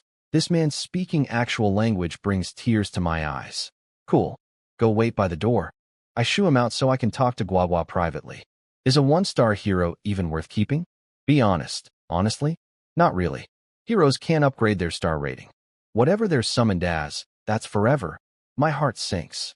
My first hero, and he's bargain bin quality. Discount hero. Clearance sale champion. However, Guagua continues. There's now an evolution option for Ram in your research tab. Evolution? Heroes can be evolved? I check, and sure enough, right there alongside a new Archer Evolution option, Ram Evolution, cost 10 super energy points. 10 points. I just got 10 points from the crystal card. The universe is practically holding the gambling button in front of my face. What are the odds of summoning a 5-star hero normally? About 1 in 100,000, 1 in 100,000. So waiting for a better hero is basically waiting to win the lottery. And heroes cost 500 gold each from the tavern. Gold I need for mystic armor guards. Then Guagua drops the real bombshell. Without a hero leading them, soldiers can only defend. They cannot march out to attack. My brain short circuits. All those beautiful, overpowered mystic armor guards I'm planning to recruit? Without a hero, they're just really expensive security guards. They can stand on my wall and look pretty, but they can't go anywhere. I need a hero. Whether it's Ram or someone else, I need a hero who can lead troops into battle. So the question becomes, do I gamble 10 crystal points on evolving a 1-star hero into something potentially amazing? Or save those points for Archer evolution? Ram is standing outside my door right now, probably wondering why his new boss took one look at him and ran away to whisper to a computer screen. Sorry, buddy. I'm deciding your fate in here. I need a hero. Literally. Guagua just told me troops can't march without one. So Ram isn't optional, he's mandatory. Master, based on the last evolution, I believe the result won't be worse than the original, Guagua says, practically pushing me toward the button. You know what? He's right. Last time I evolved the Spear Shield Soldier and got the godlike Mystic Armor Guard. The evolution feature hasn't betrayed me yet. One crystal card for a potentially useful hero? That's a bargain compared to spending 500 gold at the tavern. Deep breath. Click. Evolve. Loading bar. 1 minute. The longest 60 seconds since the last time I did this. Complete. I open Ram's stats. Hero, Ram, 4-star, 4 stars. He jumped from 1 star to 4. That's not evolution, that's reincarnation. Talent. Battle Formation Master. Each level gives lead infantry 1% attack, 1% defense, 1% speed, 1% life. Plus, every 5 minutes in combat, casts a group blessing that boosts attack, defense, and speed by 10% for 1 minute, scaling with level. Troop limit, 1,000. 1,000 soldiers under 1 hero. That's 10 times the original. I don't even have 10 soldiers yet, but someday I'll need that space, and it'll be glorious. Ram looks at his own hands like he just discovered he has fingers. Master, I feel. Suddenly much stronger, he talks. He says different things. He has emotions and observations. After days of, serve the master, from my brain-dead residence, hearing someone express a thought is like finding water in a desert. Guagua adds, congratulations. And 4-star heroes can potentially reach 5 stars with a star dust jade. How rare is that? Rarer than a 5-star hero. Of course it is. Why would anything in this world be easy? Guagua also mentions that 5-star heroes can unlock ultimate skills, super powerful abilities that require learning 5 specific prerequisite skills. Big castle lords apparently keep 5-star heroes idle until they find a skill steal in a treasure space to discover the unlock conditions. I file that under problems for future billionaire Ding Fu and move on to the important thing, sending Ram outside to murder skeletons for me. I hand him the refined iron sword, the spring recovery armor, and the march formation skill book. With equipment, his stats jump to attack 7, defense 12, damage 3 to 5. The armor's 1% HP regen per second means he basically can't die to these weak undead. He's a self-healing meat grinder. Go clean up the undead outside. Show me what you've got. Ram salutes. As you command, Master. He marches out the gate, and I lean against the fence to watch like a spectator at a sporting event. And wow, this guy can fight. His movements are clean, efficient, professional. No wasted swings, no awkward footwork. Where I was out there flailing like a guy swatting bees, Ram is flowing through the skeletons like a martial arts master. I'm sitting inside my safe zone watching experience notifications roll in like a slot machine. Ding, ding, ding. Gold coins popping up every few kills. I've become a manager.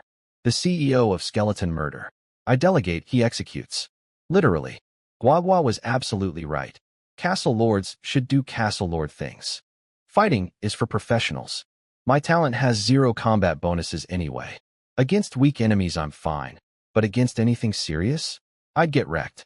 Which means my 6 skill slots should not go to combat skills. I need to think strategically about what to learn. I already used the March Formation book. Level 1 gives 10% movement speed outside combat. When I leveled it up, 3 subskills appeared. After careful thought, I picked Pathfinding. Pathfinding. Bad terrain effects on troops reduced by 50%. For infantry crossing mountains and swamps, this is essential. My Mystic Armor Guards are already slow at speed 7. The last thing I need is mud, making them even slower. I put another point in March Formation, bumping it to level 2 for 20% movement speed. No new subskill this time. Turns out you get 1 subskill per main skill level. So at level 5, I'd have 5 subskills under 1 tree. Good to know. By noon, the experience is rolling in beautifully. I've hit level 16, Ram is level 14.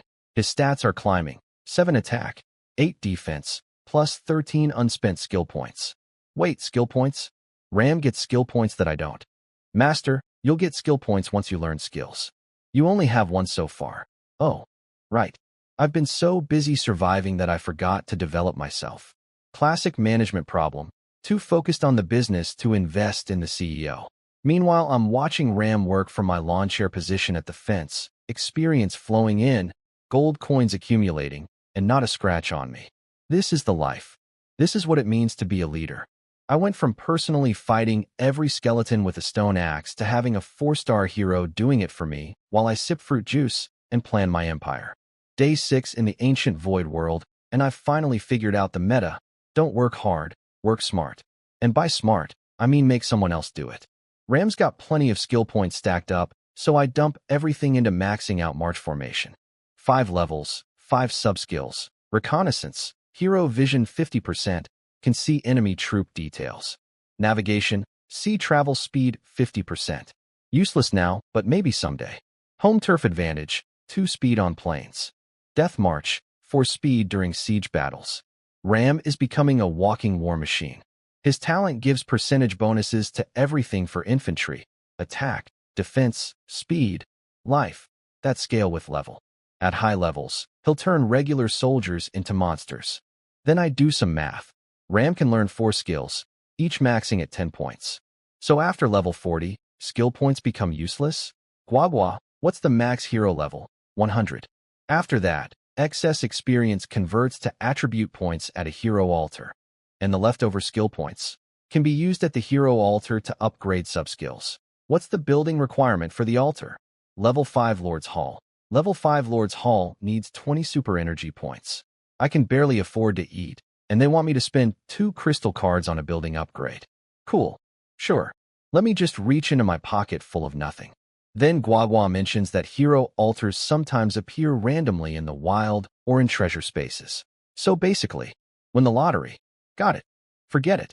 I'll focus on getting more crystal cards. You should feel confident, Master. You've already gotten 2 from killing undead bosses. Most people in the first month only get crystals by killing each other. And if you kill Wang Chun, you'll get all the crystals he's collected from his 4 kills. Wait. 4 kills equals 4 crystal cards, plus whatever he started with. Wang Chun is carrying a fortune in super energy points, and he probably can't even use most of them yet, unless his talent is crystal dependent like mine. Guagua just put a target on Wang Chun's back, and I'm looking at it like a neon sign that says, free money. Once my mystic armor guard is ready, I'm sending Ram out to hunt this murderer across the entire map. Not out of vengeance, not out of justice, out of economics. The man is a walking piggy bank, and I need to make a withdrawal. Speaking of my future super soldier, I check the blacksmith to see what basic equipment I can forge. The results are underwhelming. Spear, attack 2. Chestplate, defense 2. Shield, defense 2. Bracers, attack 1. Helmet, defense 1. Boots, defense 1. Pathetic numbers, but, and this is key, without equipment, the Mystic Armor Guard can't use its skills. No shield means no, hold the line. No spear means no, spear beam pierce. The skills need matching gear to activate. So even garbage tier equipment is mandatory. Got it. At least it's cheap. Then I think about the trading post. Guagua mentioned I could trade crystal cards to my old world for materials. This world is stuck in medieval-era metallurgy, iron and basic steel. But back on Earth, we have titanium alloys, carbon composites, molecular-level engineering. Imagine a mystic armor guard wearing titanium plate armor, with a composite alloy spear. The defense numbers would be astronomical. But building the trading post requires upgrading the Lord's Hall first. Lord's Hall Level 2, cost 500 food, 500 wood, 500 stone, 300 iron, 500 of everything. The jump from level 1 to level 2 is obscene. With my half production, that's going to take days, maybe a week. If only a certain beautiful, population-rich, resource-hoarding young woman would agree to an alliance. And speak of the angel, my watch buzzes. It's Zihan. She messaged me first this time. Progress. Arrow towers are amazing. I didn't even leave my base and I hit level 6 this morning. I do the math.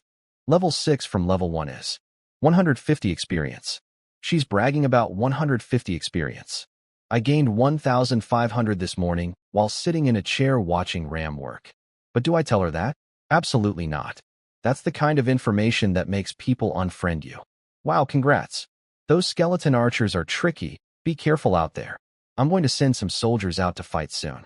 Even if a few die, the experience is too good to pass up. Just don't go out there yourself. Wang Chun might be lurking nearby. No way. With all these undead around, why would he waste time ambushing me? Crystal cards are more tempting than experience. Did he come back to your base yesterday? He tried to add me as a friend. I refused. Smart girl. She may be paranoid, but paranoia keeps you alive. If it weren't for Guo Miaoqing's warning, none of us would have been prepared, I say. Then Zihan hits me with, I seriously don't understand though. How do you only have 30 residents? Normal recruitment is 1 every 2 hours. It's been 5 days. You should have way more. Are you slacking? Oh boy. Here we go. I recruit 1 resident every 4 hours. My production is crippled. For hours? Is your talent broken? Oh, it gets worse. All my resource production is halved too. Halved? Talents are supposed to be buffs. How do you have a talent that hurts you? I take a deep breath and tell her the truth. Might as well. If I want this alliance, she needs to know what I bring to the table and what I'm lacking. My talent lets me evolve soldiers, heroes, and magic into things that don't exist anywhere else. The system apparently thought that was too powerful, so it nerfed my entire economy to compensate. There. Cards on the table. I'm a guy who can create game-breaking super units, but can't afford to feed himself. I'm a weapons factory with no raw materials. A Ferrari engine and a shopping cart. She now knows my biggest weakness. Either she'll exploit it and avoid me, or she'll realize that teaming up with the guy who manufactures gods of war might be worth the investment. 10 messages. That's all I get. And I just spent most of them being honest about how pathetic my production is. This had better pay off. Without resources, your evolution talent is useless. How do you even evolve things? Zihan asks. Super energy crystal cards. Dead silence for a moment. Then, that I think I need to be more careful around you. You might be more dangerous than Wang Chun. What? I just told her my biggest secret to build trust, and she's now more scared of me? That's like showing someone your puppy and them calling the police. I told you, I'm a good person. This is why I want an alliance. My troops are absolutely insane, like broken game balance level. You handle resources, I handle the army. Together we'd be unstoppable. Long pause. Then, I believe you might not be lying. But let's wait until after the 1-month mark. During the first month, killing me drops a crystal card. I'm not taking that risk. 24 more days. She wants me to survive 24 more days on starvation rations and half production before she'll even consider it. I'm being asked to pass the world's longest job interview, where the interviewer might also be eaten by cavalry. Fine. Deal. 1 month. But you promise, right? No backing out. I keep my word. And don't blame me for being cautious. In this world, every bit of trust you give someone is 3 times the danger. You understand, right? I do understand. Honestly, I do the same thing. During this first month, I'm literally a walking crystal card to everyone. Of course, she won't ally with me. Consider it my trial period, I say. Then she casually mentions, oh, I just built a library and learned magic. She has a library. She has magic. Meanwhile, I'm still trying to afford my Lord's Hall upgrade. And here's the kicker.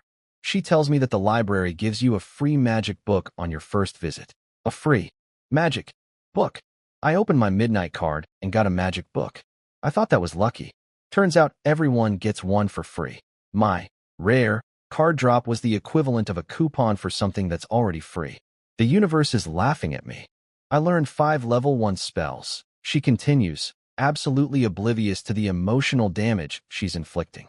Level 2 spells need a library upgrade though, which needs a Lord's Hall upgrade first. You know level 4 Lord's Hall requires crystal cards, right? Yeah, I'll get there eventually. Eventually. She says, eventually, like crystal cards grow on trees. This girl has the confidence of someone with 150 residents and 50 arrow towers. Which, she does. Fair enough. Then she drops this bomb. I demolished my fence and expanded my base by 200 meters. My territory radius is 300 meters now. Built 50 arrow towers around the perimeter. 50 arrow towers. Her base isn't a castle. It's a fortress. A medieval Death Star. Anything that gets within 300 meters of her territory is walking into an archery firing squad. Wang Qin's single cavalryman would look like a porcupine before it got halfway to her wall. Do you even have enough archers for 50 towers? I'll fill them gradually. One comes out, one goes in a tower. Won't take long. She's recruiting archers like they're on a conveyor belt. Her half-speed recruitment is still 12 per day. She'll have those towers filled in 4 days. Your base is a death trap, I say in genuine awe. Too many bad people out there. Gotta stay safe. I'm not a bad person. Sure. Anyway, can't lend you resources even if I wanted to. The trading post doesn't open until after the first month, and I haven't explored your location on my map, so I can't send merchant caravans either. Oh, so even if she agreed to help me, the system won't let her. We literally cannot trade right now. The universe has put a commerce embargo on our friendship. I'm on my own for the next 24 days. No allies. No resources. Just me, my 30 residents, and my half-speed economy grinding away like the world's saddest hamster wheel. Meanwhile, Ram is outside being an absolute machine. This man fights all day. By nightfall, I've hit level 20, which now requires 1000 XP per level, a massive jump. Ram's been slaughtering undead for over 10 hours straight. I call him back because I'm worried he'll die of exhaustion like my residents almost did. Ram, you've been fighting all day. You must be exhausted. I am a hero master. I have virtually unlimited stamina. As long as my HP stays above 10%, I can fight forever. Forever? Heroes don't get tired? This man is a perpetual motion-killing machine. Then, go back out there. Fight through the night. I'll be sleeping. With pleasure, master. So here's my life now. I go to sleep, and while I'm dreaming about fruit trees and crystal cards, Ram is outside massacring skeletons in the dark, and experience notifications are rolling into my account like a direct deposit. I'm earning XP in my sleep. Passive income. This is the dream. Midnight card, 100 wood.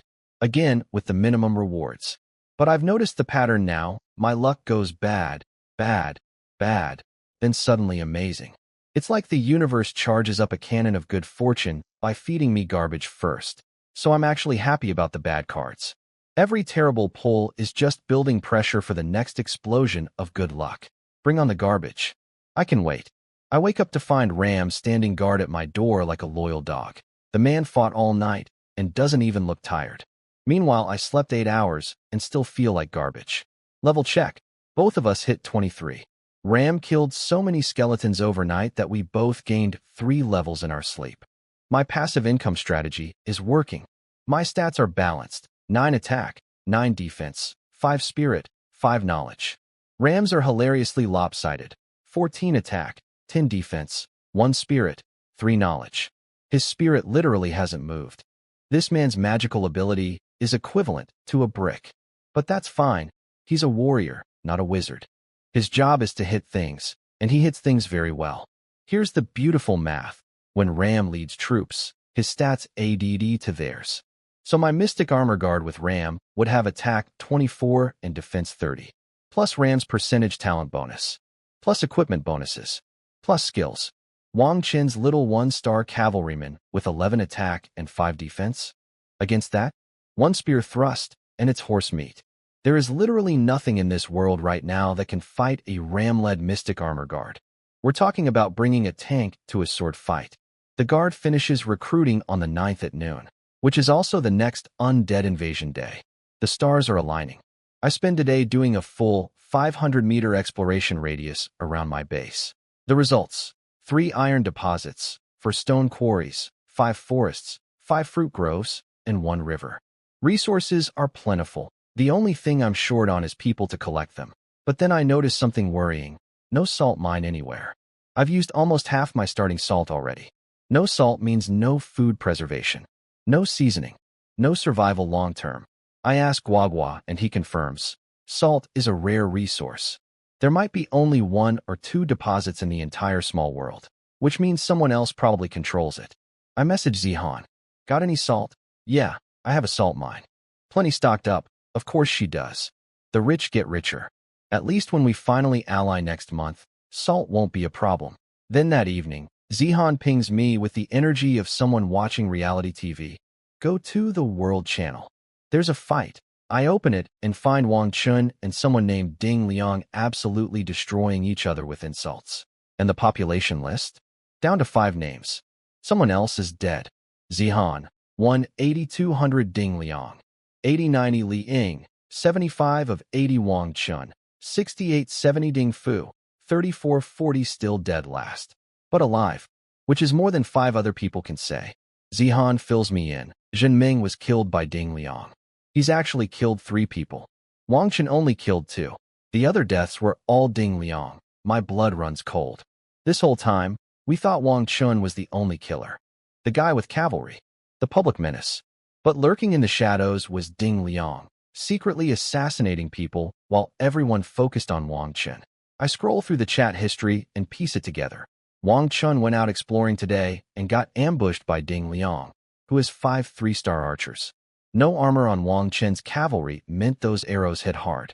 He barely escaped alive, but lost a chunk of health. Ding Liang was furious that Wang Chun killed one of his precious archers during the escape, so he ran to the World Channel to call Wang Chun a coward. Wang Chun fired back saying, "I knew I only killed 2 people. You murdered the other 2. You sneaky rat. And now they're having a public screaming match. Tomorrow I'm parking at your door with archers. Every worker you send out dies," Wang Chun threatens. "Come and try, you cockroach. I dare you." Ding Liang fires back. Zihan messages me privately. "This is perfect. Let them fight each other. Once we're strong enough, we take them both out." I agree completely. Let the 2 psychopaths tear each other apart while I quietly build my empire. But then I add, leave the fighting to me. In 2 days my soldier comes out. I'll handle both of them. You're a girl with a lot of archers, but no real combat experience. Numbers don't always win. Are you underestimating me? I just got a rapid recruitment card that reduces training time by 80% for 3 days. I'm going to mass-produce soldiers and crush both of them. An 80% reduction card. 80%. My brain explodes. Do you know what that card would do for me? My Mystic Armor Guard takes 96 hours, 4 days, to recruit 1 soldier. With an 80% reduction, that's roughly 19 hours. I could pump out nearly 2 per day. In 3 days, I'd have 5 or 6 Mystic Armor Guards. An invincible army. A force that could conquer this entire small world. And she wants to use it on basic archers? Don't use that card. I practically scream through text. Why not? That card on low-level troops is like using a diamond to hammer a nail. It's the most valuable thing you own right now. You could recruit hundreds of basic archers in the time it takes me to make 1 soldier, but one of my soldiers is worth more than all your archers combined. I don't say the quiet part out loud yet. That this card would be infinitely better used on my Mystic Armor Guards. But the math is screaming in my head. Her using it equals a few dozen extra trash tier soldiers. Me using it equals an unstoppable army of superhuman warriors. I need that card. I need it. But she can't trade it to me for another 24 days. The universe is dangling the most perfect item in front of me and putting it in someone else's hands. This is torture. Okay, fine. I'll leave those 2 for you to handle. But you better not use that card, Zihan warns. I swear on my 3 residents and my climbing rope, I will destroy both of them within 1 month. Just please save that card for me. HA. So that's why you didn't want me to use it. You want it for yourself? Busted. She saw right through me. This woman is terrifyingly perceptive.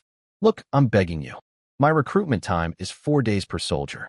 With that card, I could make 3 in 3 days. This card was made for me. It's my destiny. For days? Are you recruiting soldiers or raising children? When they come out, I treat them like my firstborn. What kind of soldier takes 4 days? Time to show my hand. Full transparency. Nuclear option. My evolved heavy infantry. Attack 10, defense 20, damage 10 to 25, speed 7, life 150 for combat skills. This isn't a soldier.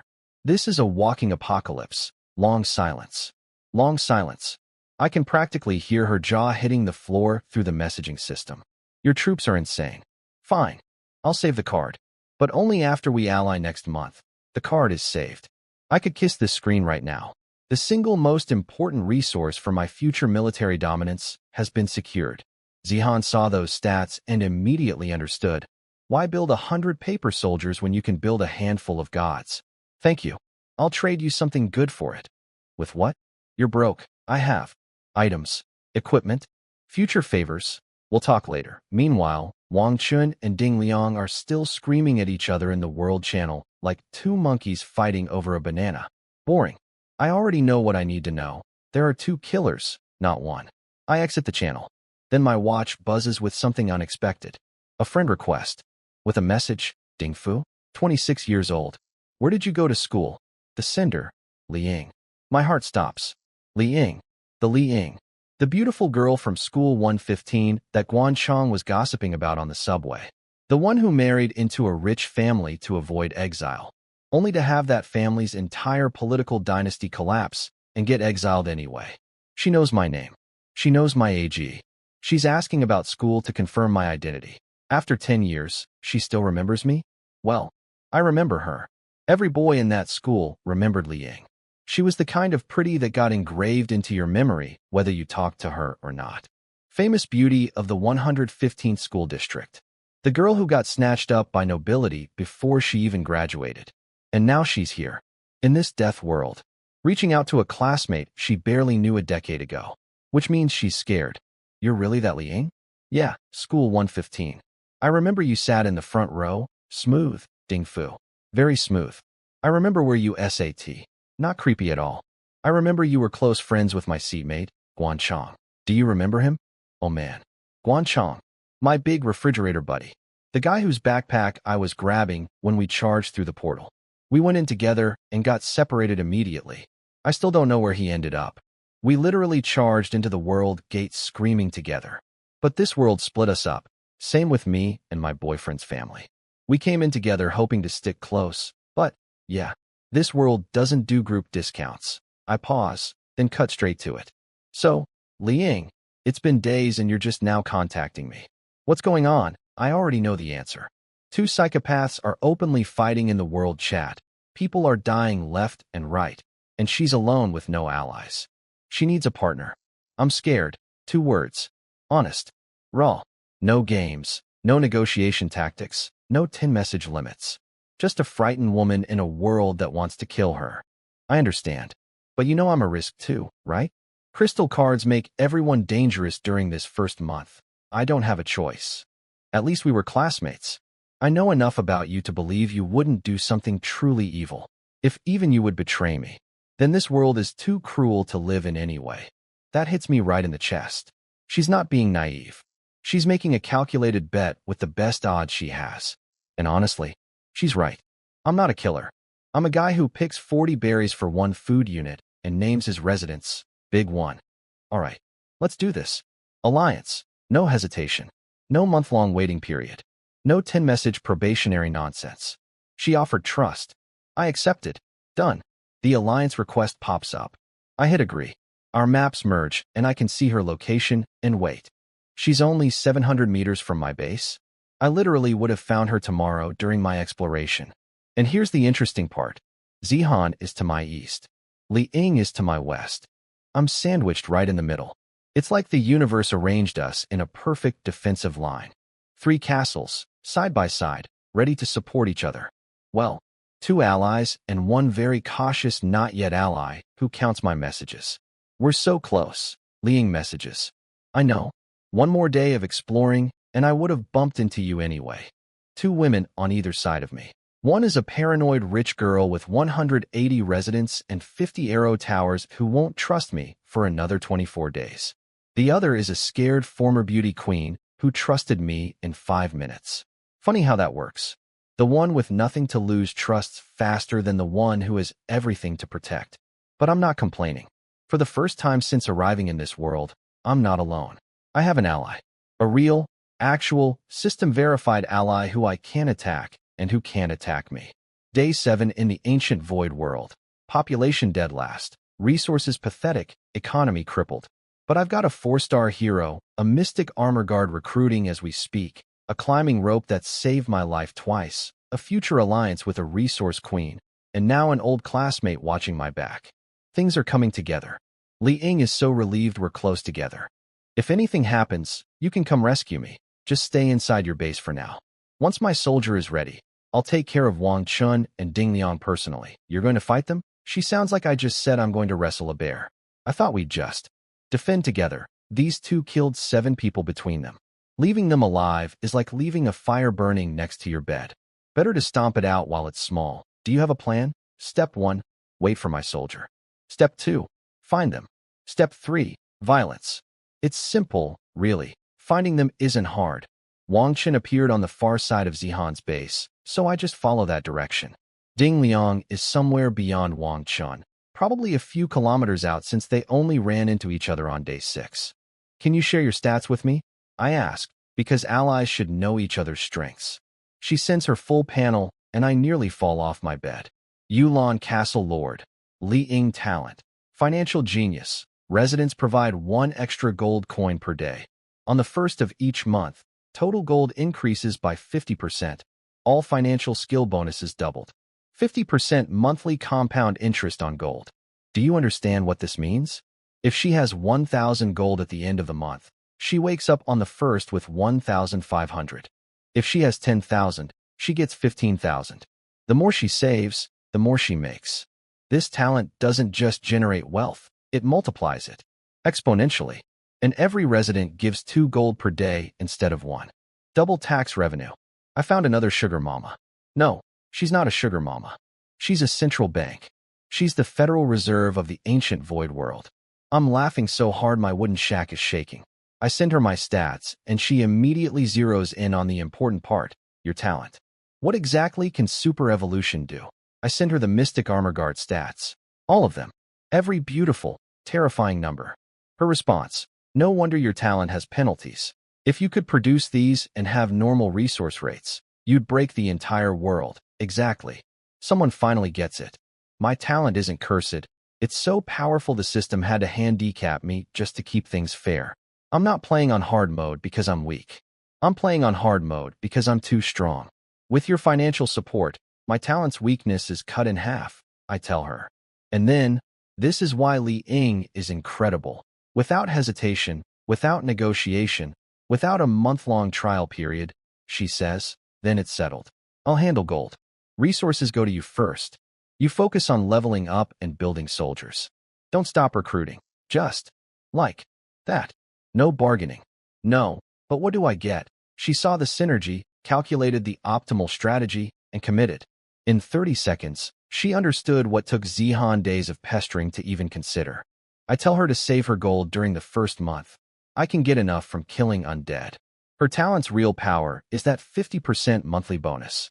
Every gold coin saved now is 1.5 coins next month, then 2.25 the month after, then 3.375. It's a snowball that never stops rolling. You already have a hero, she gasps when I mention Ram. I've been getting nothing but resources from my cards. Not a single item. Her luck is the opposite of mine, consistently mediocre. Steady resources every day. No disasters, no windfalls. Meanwhile, my cards are either trash or treasure with absolutely nothing in between. We really are complementary. I bring up Zihan and the 1-month alliance promise. Li Ying immediately offers to talk to her woman to woman. No. Trust takes time. You and I have a school connection. That's why this worked so fast. Zihan and I are starting from zero. Pushing her will only make her more suspicious. Fair point. Li Ying backs off. Smart. She understands that a woman who trusts a strange man instantly is either a fool or in love, and Zihan is neither. After we sign off, I'm feeling genuinely good for the first time since arriving. Let me take stock of my situation. Li Ying, gold machine. Allied now. Full support committed. Zihan, resource queen. Allied in 24 days. Rapid recruitment card secured. Ram, 4-star hero. Level 23. Infinite stamina, killing machine. Mystic armor guard, recruiting. Ready on day 9. I've got a banker, a factory owner, and a general. All I need is time. Midnight card, 100 wood. Again, 3rd time in a row. The most boring card in existence.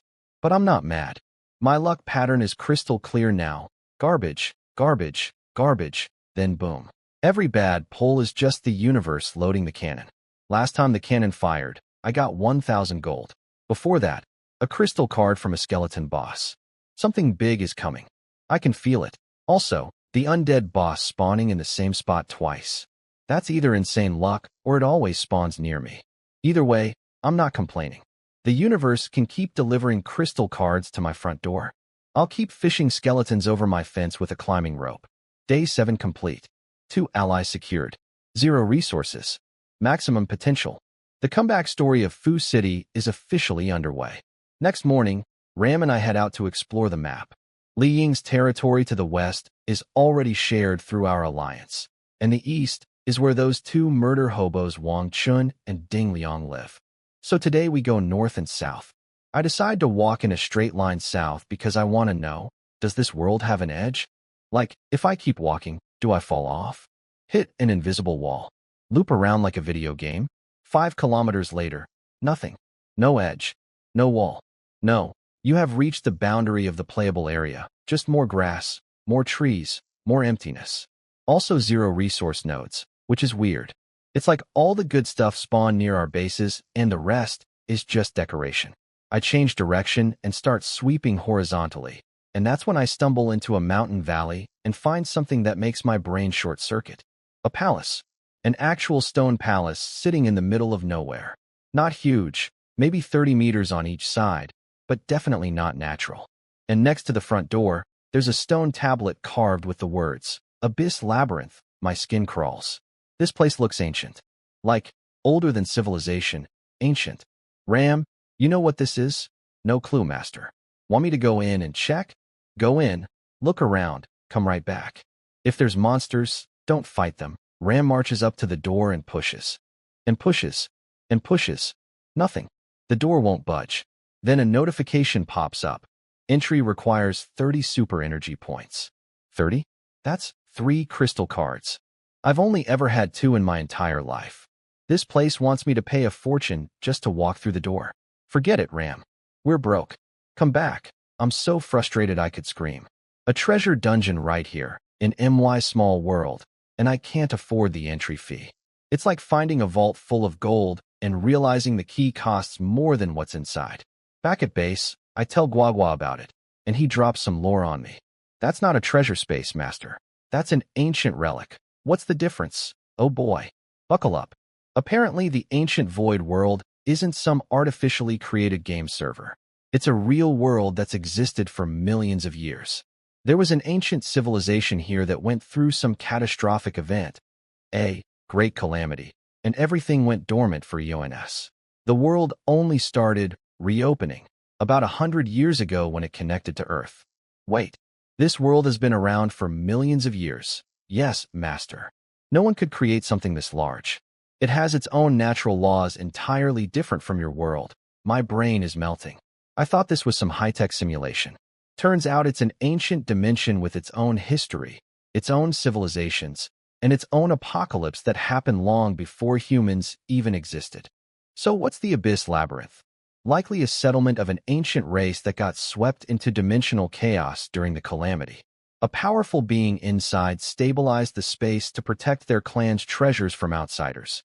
And treasure spaces? Those are just treasure vaults from the ancient era that broke loose during the calamity and now randomly drift through dimensions.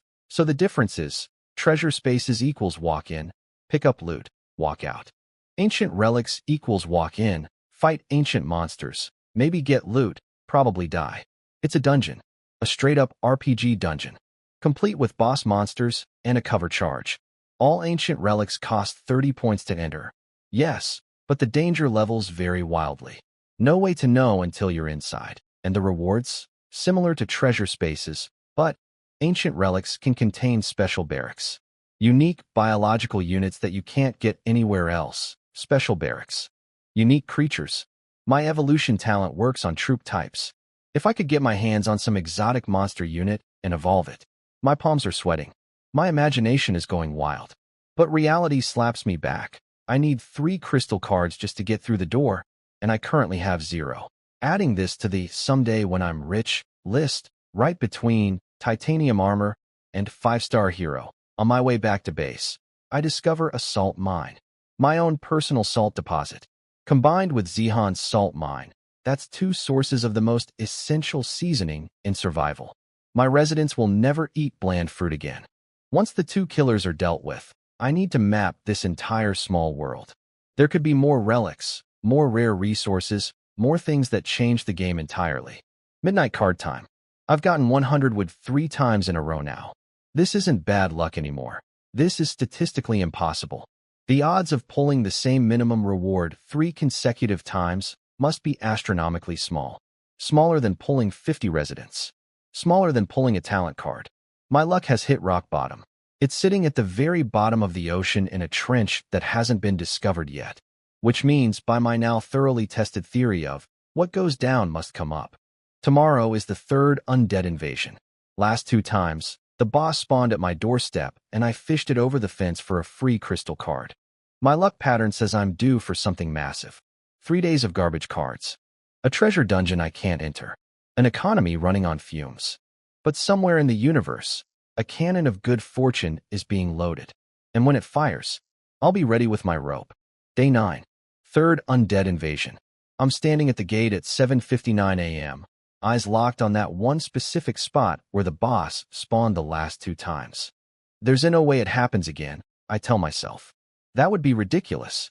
Lightning doesn't strike 3 times in the same 8 a.m. Flash of light. A massive zombie, 2.5 meters tall, materializes in the exact same spot. 3 for 3. Same location. Every single time. This isn't luck anymore. This is a subscription service. The universe is delivering bosses to my doorstep like pizza. Corpse King, Chieftain, Attack, 15. Defense, 15.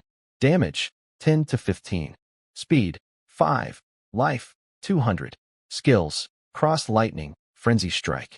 Wait, Chieftain. Last 2 were, Boss, rank. This one is a tier higher. And it has 200 HP. That's 4 times the Skeleton Mage's. The Corpse King charges straight at me like I personally offended its entire species. Green eyes blazing. It stops 2 meters from the fence and just glares at me. Like, come outside, coward. I look at this thing, 2.5 meters of rotting muscle and hatred, and think, there is absolutely no way I'm pulling this refrigerator-sized zombie with a rope by myself. Everyone get over here. I call Ram and every male resident. Nearly 20 people lined up behind me like a tug-of-war team. I explain the plan. I lasso the big ugly, everyone pulls. The Corpse King watches me spin the rope with the same confused expression every boss has had. You'd think word would get around in the afterlife. Hey guys, watch out for the human with the rope, he's been fishing us. Throw. The grappling hook wraps around its torso perfectly. The Corpse King looks down at the rope like, what is this, a necklace? Pull. 20 people heave. The Corpse King suddenly realizes what's happening and roars, digging its feet into the ground, pulling back. For a terrifying second, it's an actual tug-of-war between a zombie titan and my entire population. But 20 people versus 1 zombie? Math wins. We drag that oversized corpse through the barrier, and sizzle. Smoke. Ash. 1 second flat. 200 HP of undead fury reduced to a pile of dust. The absolute defense zone doesn't care how strong you are. Boss, Chieftain, doesn't matter. Cross that line and you're toast. Literally. Super Energy Crystal Card, X1. Green Treasure Chest, X1. Green Chest. Last 2 were red. We're moving up in the world. I rip open the chest while Ram and the residents celebrate behind me. Iron, or X200. Resident Card, X1, 5 residents. Dragon King Heavy Armor Set Blueprint. 5-star. I read that last line 3 times. Then 4 times. Then I sprint to Guagua's screen. 5-star? Blueprint? Is this real? It's real, master. And 5-star is the highest grade for equipment blueprints. But I got this from a green chest. Isn't green only the 2nd tier? The probability of a green chest dropping a 5-star item is millions of times rarer than summoning a 5-star hero. Millions of times rarer. So this shouldn't have happened? Master, ever since your talent mutated, strange things keep happening around you. It's not your luck that's strange. It's you. I'm not strange. This world is strange. Whatever you say, master.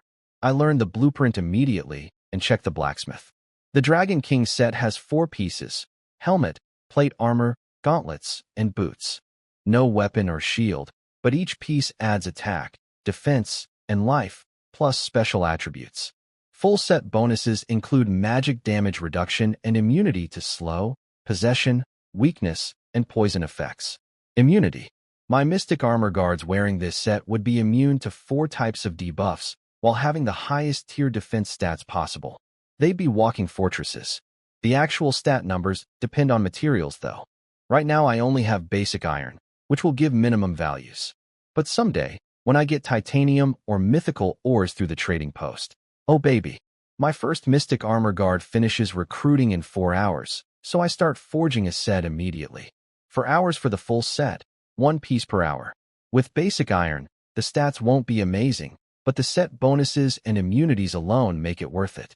Then I ask about the boss ranking system because Chieftain is clearly higher than Boss. Boss ranks from lowest to highest. Boss, Chieftain, King, Emperor, Celestial. And in Ancient Relics, you might encounter Divine Demon rank. But those don't exist in the main world. What happens if I meet a Divine Demon? You die. Excuse me, Master.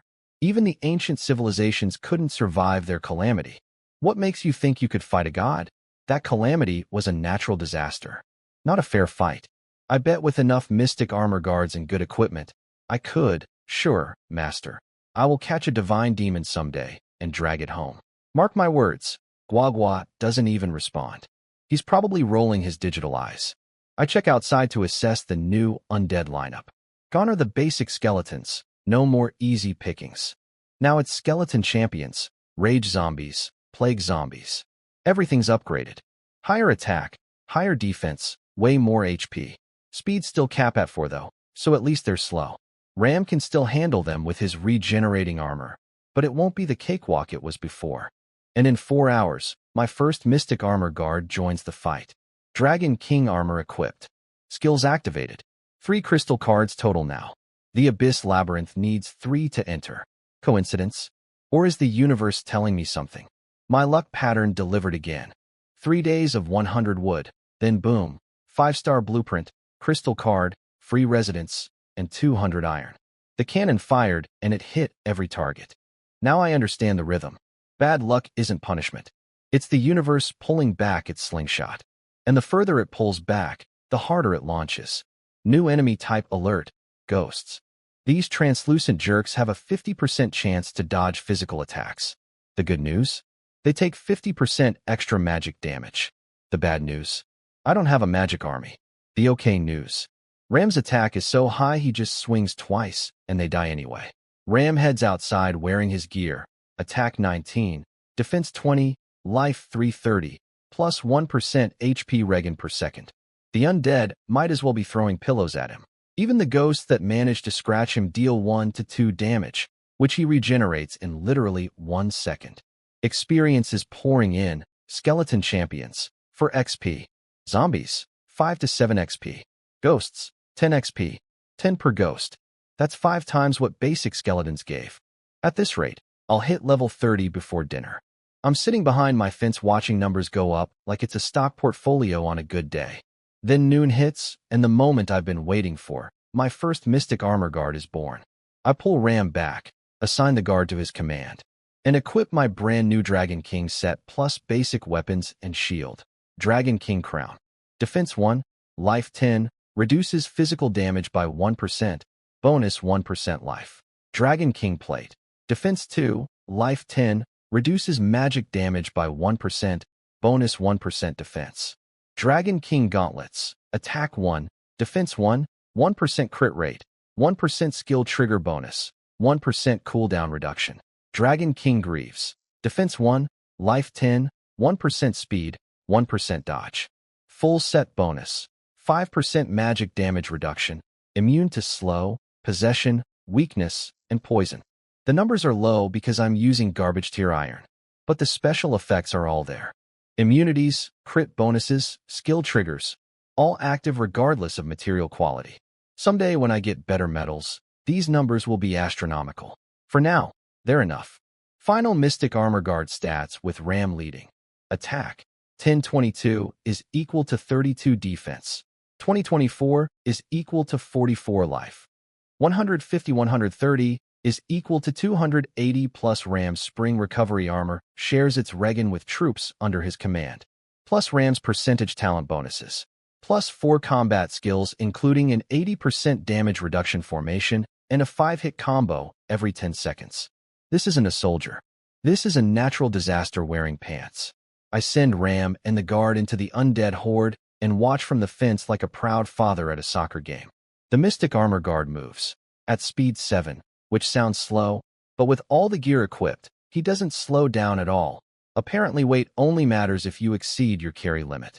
He's at 100 out of 150, so he moves like he's wearing pajamas instead of full plate armor. The guard walks into a group of zombies, and it's beautiful. Spear thrust, dead. 5-hit combo, 5 dead. Spear beam pierce triggers, and a line of undead just evaporates. And his defense is so high that nothing can touch him. The strongest undead out there has 7 attack. My guard has 44 defense. That ratio is so lopsided the game probably doesn't even calculate damage. I'm watching a one-man army performance and grinning like an idiot. Then my watch buzzes. It's Zihan, and she is not happy. These zombies are so tanky. My arrow towers barely scratch them. I sent out spearmen and lost several. I can't farm experience today. Oh honey, my sweet, tower building, message counting, paranoid little neighbor. You sent spearmen against rage zombies? With 3 attack versus 5 defense? That's not a battle. That's a charity donation to the undead. Yeah, today's enemies are way tougher. Just let your towers handle it slowly. But the experience. Last time was so easy. You'll need better troops before you can farm again. And when will that be? Well, that depends on how you want to handle things. I dropped the hint like a bowling ball. Just say what you mean. Stop being cryptic. If we allied sooner, we'd develop faster. Once those 2 killers are gone, this whole world becomes safe. There's so much to explore out there. HHA. So that's your angle. Nice try. A deal is a deal. 1 month. Shot down again. This woman's willpower is made of titanium. By the way, I mentioned casually, I allied with Li Ying yesterday. The energy in her messages shifts immediately. You? Allied with another woman. Wait. Is she jealous? No, that's ridiculous. She's just, how could you not tell me? This is important. It happened suddenly. She's an old classmate from 10 years ago, so there was already trust there. A classmate? How convenient. And she just trusted you like that? We went to school together. School 115. She recognized my name. Fine. But don't think this changes anything. 1 month. She's definitely jealous. Not romantically, strategically. She thought she was my only potential ally. And suddenly there's competition. Another woman got in first. And Zihan, with all her resources and towers and 180 residents, got outmaneuvered by a scared girl with nothing but shared memories and a leap of faith. Meanwhile, out on the battlefield, Ram and the Mystic Armor Guard are demolishing everything in sight. The experience counter is spinning so fast it's basically a blur. By tonight, I'll probably hit 30. I've got 1 invincible super soldier, a 4-star hero, 2 allies, 1 official, 1 pending, a 5-star armor set, and a climbing rope that started this entire empire. Wang Chun and Ding Liang are still out there somewhere, fighting each other, not knowing that the quiet guy in last place just birthed a monster. Enjoy your petty war, boys. Because when my soldier comes knocking, there won't be enough crystal cards in the world to save you. Now that you have your precious alliance, you don't need me anymore, do you? Zihan's message practically radiates pouting energy. What? You're a rich woman. My entire future economy depends on your support. Excuse me? You're the rich woman. And if you think I'm giving you free resources, you're dreaming. I'm very stingy. It's not free. You give resources, I give protection. It's called mutual benefit. Protection with what? You make 1 soldier every 5 days. How many can you spare for me when you're also protecting your girlfriend? She's not mine. Look, after we eliminate those 2 psychos, there's only 3 of us left. We consolidate defenses. Simple. You're not planning to make me move in with you, are you? Her message has the energy of someone who just saw a spider. What? My lord's hall is level 1. There's literally no room. Don't get ahead of yourself, princess. How dare? Who's getting ahead of themselves? You jerk. Tell you what. After we deal with those guys, you fund my lord's hall upgrade, and then you can move in. I'm grinning like an absolute villain. This is too fun. In your dreams, you pervert. We haven't even met and you're already being inappropriate. She's furious. But here's the thing. She's not actually mad. If she was truly angry, she'd stop replying. Instead, she's firing back insults at machine gun speed. This is flirting? Is this what flirting looks like when you grew up in a labor camp with zero social experience? Because it feels like flirting. Oh no, I type. What happened? Including this message. I've sent 16 texts today, dead silence. Then, you. Fine. From now on, I'm not going over 10 messages with you either. Goodbye. I just used her own rule against her. She made the 10-message limit to protect herself from being charmed, and I weaponized it to Yendi the conversation on MY terms. The student has become the master. She's probably sitting in her base right now, steam coming out of her ears, trying to figure out why she's not actually mad at me. Welcome to confusion, Zihan. I live here. What I don't know is that after rage quitting our chat, she immediately contacts Liang behind my back. Women. They form intelligence networks faster than any military. Liang tells me about it that evening. Zihan messaged me today. She wanted to know why I trust you so quickly. That nosy little. She didn't give you trouble, did she? No, she was fine. Just curious. And maybe a little. Concerned. Concerned about what? About whether you're trustworthy. And maybe about you two being allies without her. She's jealous. She won't admit it, but she's jealous that Liang got the alliance first. The girl with 180 residents, 50 arrow towers, and a fortress that could survive a nuclear strike is worried about being left out of a partnership with a broke guy who picks 40 berries for one food unit. She has this rapid recruitment card that I desperately need. I mention, it cuts training time by 80% for 3 days. For my soldiers, that's the difference between 1 unit every 5 days and 1 unit per day. Want me to talk to her about it? And oh, if you push her, she'll get suspicious. She'll think we're scheming. Smart move, Ding Fu. Patient. Strategic. Let the trust build naturally. Now business time. My mystic armor guard is alive, equipped, and terrifying. The 2 killers are still out there with crystal cards in their pockets. Wang Chen has at least 2 cards. Ding Liang has 3 from his kills. That's 7 crystal cards total just sitting there, waiting for me to come collect. The undead invasion ends and Ram hits level 30. Next level needs 10,000 XP. That's a big jump, but I've been climbing these walls before. I checked the world channel, and the situation between our 2 villains is hilarious. Wang Chun has literally parked his troops outside Ding Liang's base, blocking him from gathering resources. It's a siege. Ding Liang has his 3-star archers, but can't leave because the cavalry will chase him down. So he's stuck inside, posting angry messages in world chat like a guy screaming out his apartment window. It's a standoff. Neither can beat the other. Both too stubborn to back down. Perfect. They're distracted, focused on each other. Neither one is looking south. Neither one sees me coming. I deploy Ram and the Mystic Armor Guard eastward. On the shared map, Liang watches my units moving and immediately messages me. You're going after them? Time to take out the trash. I stay at base because I don't have personal equipment anymore. Everything went to Ram and the guard. Going outside unarmed against wolves would be stupid, and I've used up my lifetime quota of stupid decisions on that talent card merge. The Midnight card gives me 100 stone. Rock bottom luck, as expected. My 5-star blueprint yesterday drained the luck tank dry, but I don't need luck anymore. I have a Mystic Armor Guard with 32 attack, 44 defense, 280 life, for devastating skills, Dragon King immunity set, and a 4-star hero leading the charge. Somewhere to the east, 2 murderers are busy screaming at each other, completely unaware that the weakest player in the world just sent an extinction event walking their way. 7 crystal cards. Coming right to Papa's pocket. My plan is simple. Find Ding Liang's base during the day, hide using Ram's reconnaissance skill, then hit Wang Chen at night when he's sleeping. Classic ambush. Sun Tzu would be proud. Ram's march formation speed boost gets him across the map by noon. Along the way, he passes several abandoned bases from the dead players. Nothing left but empty fences. The little wooden shacks vanished when their owners died. Like the world just deleted them. Creepy. Ram finds Ding Liang's base, and I get the full picture through our shared map. Wang Chun is literally camped outside Ding Liang's front gate, sending his cavalrymen galloping past the entrance every few minutes just to taunt him. Ding Liang is inside screaming insults through world chat like a guy yelling at his neighbor through a window. You moron. Keep blocking my gate. The others will grow strong and destroy you. I'll kill them after I kill you. These two deserve each other. Romeo and Juliet, except they both want to murder each other. A love story written in rage.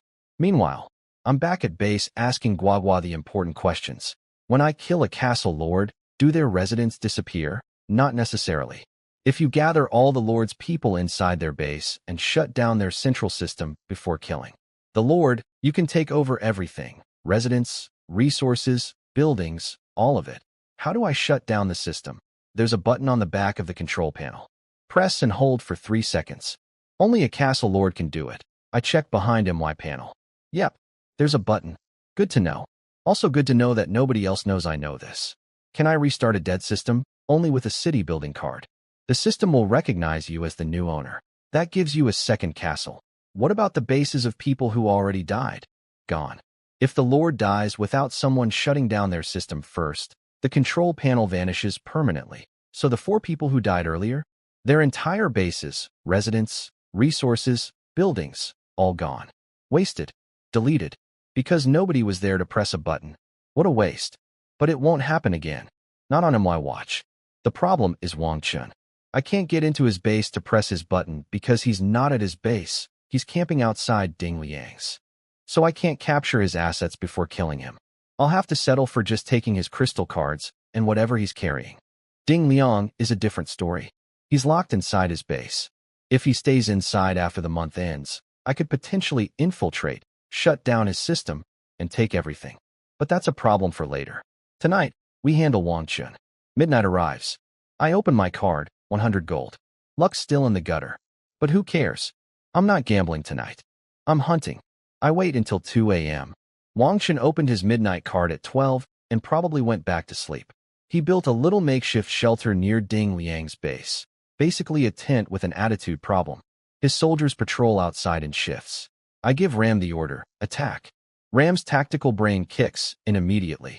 He sends the Mystic Armor Guard charging straight at the enemy camp from the front. A big, loud, obvious distraction. Meanwhile, Ram circles around from behind, heading straight for the shelter where Wang Chun is sleeping.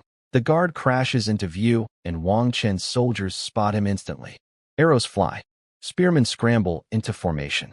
Someone screams, enemy attack. Wang Chun bolts upright from his nap and rushes outside to command his troops. He sees one heavily armored soldier and thinks, this idiot brought one guy. His dozen-plus spearmen surround my guard and start hammering away. Not a single point of damage. 0. Their attacks literally do nothing. The damage formula doesn't even calculate when defense exceeds attack by 5 times. My guard has 44 defense. Their spearmen have what, 5 attack? They might as well be poking him with breadsticks. Meanwhile, the guard casually thrusts his spear and a spearman just drops. 1 hit. Dead. Another thrust. Another corpse. He's not even trying hard. He's taking his time. Wang Chun's face must be going through the 5 stages of grief in real time. Use the cavalry, he screams. Here comes the big horse. Full charge. Lance aimed at the guard's chest. Maximum impact. The cavalryman's best attack, 11 attack plus charge bonus. Hits my guard square in the torso. Damage dealt, 1-1. One single, solitary, pathetic, insignificant point of health. And before Wang Chun can even process that number, the guard's HP ticks back to full. Ram's spring recovery armor shares its 1% per second regen with troops under his command. 1 point of damage recovered in less than a heartbeat. Wang Chun is watching his best unit, the cavalry that terrorized this entire world, that killed 2 people, that made everyone fear his name, bounce off my soldier. Like a rubber ball hitting a brick wall. And somewhere in the darkness behind his little shelter, Ram is creeping closer with a sword that has Wang Chun's name on it. The hunter just became the hunted, and he doesn't even know it yet. The cavalry charges, hits my guard for 1 damage, and now has to slow down to turn around. Big mistake. Huge mistake. The Mystic Armor Guard isn't going to just stand there and let a horse do a U-turn. My boy sprints forward, closes the distance, and drives his spear straight through the cavalryman. The rider who terrorized this entire world, the boogeyman of the small world, topples off his horse like a sack of potatoes. Dead before he hits the ground. 60 HP? Meet my guard's 10 to 25 damage multiplied by attack advantage. That horse rider didn't stand a chance. Wang Chun sees his prized cavalry, his only advantage, his claim to fame, the weapon he used to murder 2 people, get one shot by a soldier he's never seen before. The look on his face must be priceless. He turns to run, and comes face to face with Ram, standing right behind him. 30 levels of combat experience. Sword drawn. Smile optional. Wang Chun checks Ram's stats and sees level 30. Attack high enough to squash him like a bug.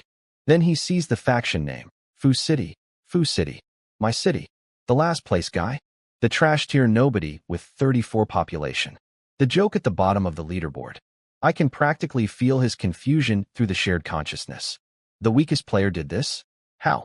This isn't fair. Life's not fair, buddy. Ask the 7 people you and your pal killed. Ram doesn't give him time to monologue. One thrust through the throat. Clean, precise, silent. Can't let him scream, an alert Ding Liang inside his nearby base. Wang Chun grabs his neck, eyes wide with disbelief, and crumples to the ground. His remaining soldiers flicker and vanish into thin air, like they were never there. The night goes quiet. Super Energy Crystal Cards, X3. 3 cards. Wang Chun was carrying 3, plus the one I already have, plus the 2 from undead bosses. That's 6 total. I'm suddenly one of the richest people in this world. I leave Ram and the guard stationed outside Ding Liang's base. If that coward steps outside, Ram will introduce himself. If not, we wait until the month is up and take everything. With 1 murderer eliminated, I sleep like a baby. Actually, I sleep like a baby who just inherited a fortune. I don't wake up until 10 a.m. I stumble out of my shack, rubbing my eyes, still half asleep, and there's a woman standing in my base. In the warm morning sunlight, wearing a simple gray cloth dress that somehow looks like it belongs on a runway. The curves, the posture, the way the light catches her silhouette. My brain goes from sleeping to completely short-circuited in 0 seconds. It's Li Ying. Of course it's Li Ying. She's my ally, so she can enter my base during the first month. She must have walked over from her base 700 meters away. She turns around and I finally see her face, and holy. 10 years ago, she was the prettiest girl in school. The kind of pretty that made boys forget their own names. The kind that got her recruited by nobility before graduation.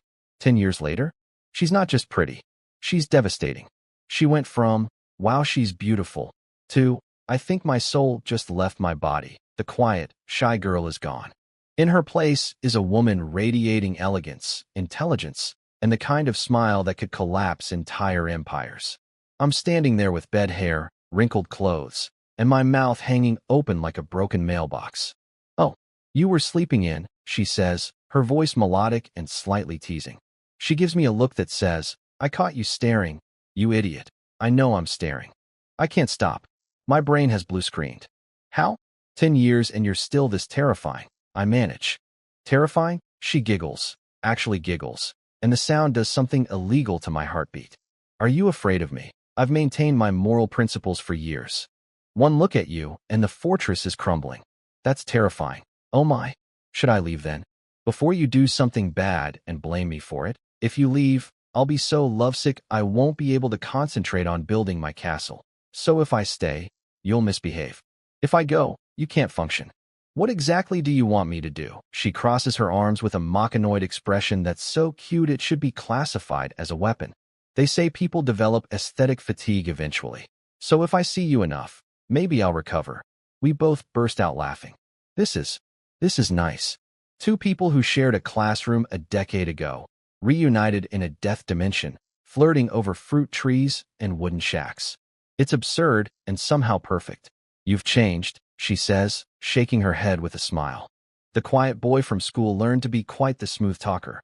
I was 15. My personality hadn't loaded yet, and now it's fully loaded with nonsense. I see. Only with people I'm comfortable around. If we'd met as strangers, I'd be too scared to say a word. She covers her mouth laughing, then turns serious. You know, you're pretty brave coming out here without weapons. And I'm pretty brave walking into your base alone. What if you grabbed me, broke the alliance, and waited out the 48-hour timer? I look her dead in the eyes. 10 super energy crystal cards couldn't make me do that. She holds my gaze for a moment, then we both crack up again. Anyway, she says, steering us back to reality, I messaged you this morning and you didn't reply, so I came to check on you personally. Ah, yeah, I was busy. Sleeping off a murder. I saw the World Channel this morning. Wang Chen is gone. That was you. Night raid. Couldn't let him run during the day. Ram handled it beautifully. You have no idea how relieved I am. Her expression shifts, and for a moment the playful mask drops. She looks genuinely vulnerable. Ever since Guo Miaoqing died, I've been terrified. I haven't left my base once. I kept imagining him showing up at my gate with that cavalry. She trails off, and I realize, behind the beauty, behind the wit, behind the confident comebacks, this is a woman who's been living in fear for over a week. Alone. Defenseless. Counting the days until someone with a horse and a spear found her. And now that someone is dead, because I sent a walking tank and a 4-star hero to handle it at 2 a.m. while she was sleeping. One killer down. One to go. Ding Liang is trapped in his base with Ram and the guard watching his every move. He can't leave. Can't develop. Can't fight. He's a rat in a cage, and the cage is shrinking. 6 crystal cards in my pocket. A beautiful ally standing in my base. A terrified bully hiding behind his fence. And somewhere to the east, Zihan is probably reading the World Channel, seeing Wang Chen's name disappear, and wondering just who exactly the weak guy at the bottom of the leaderboard really is. After Liang leaves, I'm floating on a cloud of good vibes. Beautiful woman trusts me. Murderer is dead. Crystal cards in my pocket. Life is good. I check my research options with 4 crystal cards burning a hole in my inventory. Could evolve archers, but I'm worried the base unit is too weak. Evolving garbage might just give me shiny garbage. Could strengthen the Mystic Armor Guard stats for 1 point each, but the percentage boosts are tiny at this stage. Better to save points for when the numbers are bigger. What I really want is to build the trading post and buy titanium alloy from Earth. My current iron equipment is so bad that calling it scrap metal would be a compliment. If you dropped it on a street back home, even homeless people would step over it. Midnight card, minimum reward again. But tomorrow is Undead Invasion Day, and my luck pattern says the cannon is loaded. Next morning, I recall Ram from babysitting Ding Liang's base. Time for the experience harvest. 8 a.m. Undead Invasion launches. And the boss? Same. Spot. Again. 4th time. 4th. At this point, I'm not even surprised. This isn't luck. This is a standing reservation. The boss spawn point is practically my neighbor. We should exchange Christmas cards. It's another Corpse King. Same tier as last time. 200 HP. Scary skills. Very intimidating. This time, I don't bother with the rope. No tug of war. No fishing over the fence. I send the Mystic Armor Guard straight at it because I want to see what happens when an unstoppable force meets a very stoppable object. The guard charges up, activates 5-hit combo, and the Corpse King dies. Instantly. 5 thrusts, 0 chance to react. 200 HP evaporated like morning dew. I'm standing there with my mouth wide open. The boss, the thing that needed 20 people and a rope last time, just got deleted in 1 skill activation. Let me do the math. Ram's equipment gives attack 22, plus the guard's equipment adds 3, total attack 35. The Corpse King has 15 defense. With that attack advantage and 10 to 25 base damage, even a normal hit would one-shot a 200 HP boss. The 5-hit combo was just showing OFF. My soldier is so overpowered that boss fights are now casual encounters. Green treasure chest drops. Gold X1, 000. Cloud slashing sword, 2-star. Attack 10, damage 5 to 8. Troop crit rate 2%. Traveler's boots, 2-star. Movement speed 30 outside combat. Not top-tier star ratings, but extremely practical. The boots especially, combined with march formation, my travel speed basically doubles. I equip the sword myself because once I get a second guard, I can split forces. Ram guards Ding Liang while I explore with the new soldier. The undead invasions have been a gold mine. Second invasion Ram earned 1,600 gold. Third invasion with the guard? For 1,000 gold. Recruiting Mystic Armor Guards at 500 gold each is actually affordable now. The skeleton economy is booming. I'm also eyeing the Abyss Labyrinth. 3 crystal cards to enter. I have 4. But soldiers are still too few. Maybe after I build up more units. Then Liang messages. I got a feathered archer training manual from my midnight card. Want it? Do I want it? That's like asking a drowning man if he wants a life jacket. Yes, I've been waiting for a ranged unit to evolve. I'll save it for tomorrow, you know. I'm coming now. I grab Ram and we blitz through the undead between our bases. 700 meters of zombies and skeletons, each one dying in a single hit. 10 minutes flat. Speed running through an apocalypse like it's a commute. I arrive at Li Ying's base slightly out of breath, and she gives me the look. You couldn't wait one day?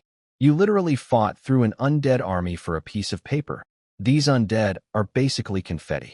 Zero threat. She hands me the manual and asks, "Want to come inside?" Sit down for a bit. Every cell in my body screams yes. My brain screams danger. This woman is too beautiful. Her base is too cozy. I will lose focus. I will lose my mind. I will. No thanks. Gotta go evolve troops. Very busy. Important work. Bye. I practically FLE.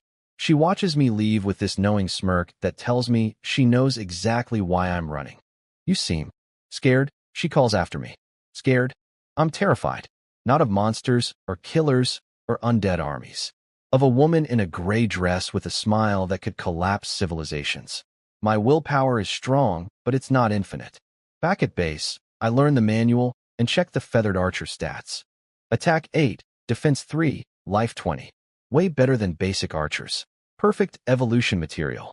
Research tab, feathered archer evolution, 10 super energy points. I pop a crystal card. Click evolve. Loading bar. 1 minute. The feathered archer transforms into Star Moon Archer, 1-star mutant. Attack, 20. Defense, 5. Damage, 5 to 30. Speed, 5. Life, 50. Skills. Frost Arrow. Deals 50 bonus ice damage and slows target by 80% for 3 seconds. Weak point shot, 10% crit rate. Piercing shot. Arrows penetrate through 3 targets in a line. Rapid fire, 300% attack speed for 10 seconds. 500-second cooldown. 300% attack speed. For 10 seconds. That means in those 10 seconds, one archer fires as many arrows as 4 archers. And each arrow can pierce 3 enemies. And each hit slows by 80%. And has a 10% crit chance. During rapid fire, a single Star Moon Archer is basically a machine gun that shoots freezing bullets that go through multiple people. Recruitment cost, 100 food, 800 gold. Training time, 96 hours. Monthly salary, 50 gold. More expensive than the Mystic Armor Guard in gold terms. And the HP at 50 is fragile compared to the Guard's 150. Plus the damage range of 5 to 30 is wildly inconsistent. You could hit for 5 or you could hit for 30. It's like a slot machine with every arrow. But you know what? Put a line of Mystic Armor Guards in front and Star Moon Archers behind them. The guards take 0 damage while the archers rain frozen death from behind. It's the perfect combo. Immovable wall meets unstoppable rain of arrows. I now have the 2 most overpowered unit types in this world. A melee tank that literally can't be damaged and a ranged DPS that turns enemies into frozen pincushions. Day 11 in the ancient void world. Resources, still pathetic. Population, still last place. Army quality, absolutely terrifying. Now I've got ranged troops, but they need bows. The blacksmith can make basic ones, attack 1, direct range 30 meters, arcing range 100 meters. That's basically a TOY. But it's all I've got, so I forge a few and try not to cry about the quality. By the end of the undead invasion, I hit level 35. My stats are nicely balanced at 14/14/6/7. Ram's stats are hilariously unbalanced at 19/16/2/4. His spirit hasn't moved since day 1. This man's magical potential is equivalent to a potato. But who needs magic when you can stab things this well? Midnight card, minimum reward. Again, at this point, I'm not even disappointed. I'm excited. The worse my luck gets, the bigger the eventual payoff. I'm basically investing in a luck fund with compound interest. Next day, I send Ram alone to babysit Ding Liang's base and head south with my Mystic Armor Guard to find the edge of this world. Because I need to know, how big is this fishbowl we're living in? We march for hours. No resources. No ruins. No anything. Just grass and trees and the occasional wild animal that my guard kills without breaking stride. 20 kilometers later, there it is. A shimmering barrier, just like the portal we came through. surface rippling like water. Completely impassable. The edge of the small world. So this place has borders. Good to know. I spend the afternoon walking along the barrier's edge, mapping the curve. Wild animal sightings everywhere.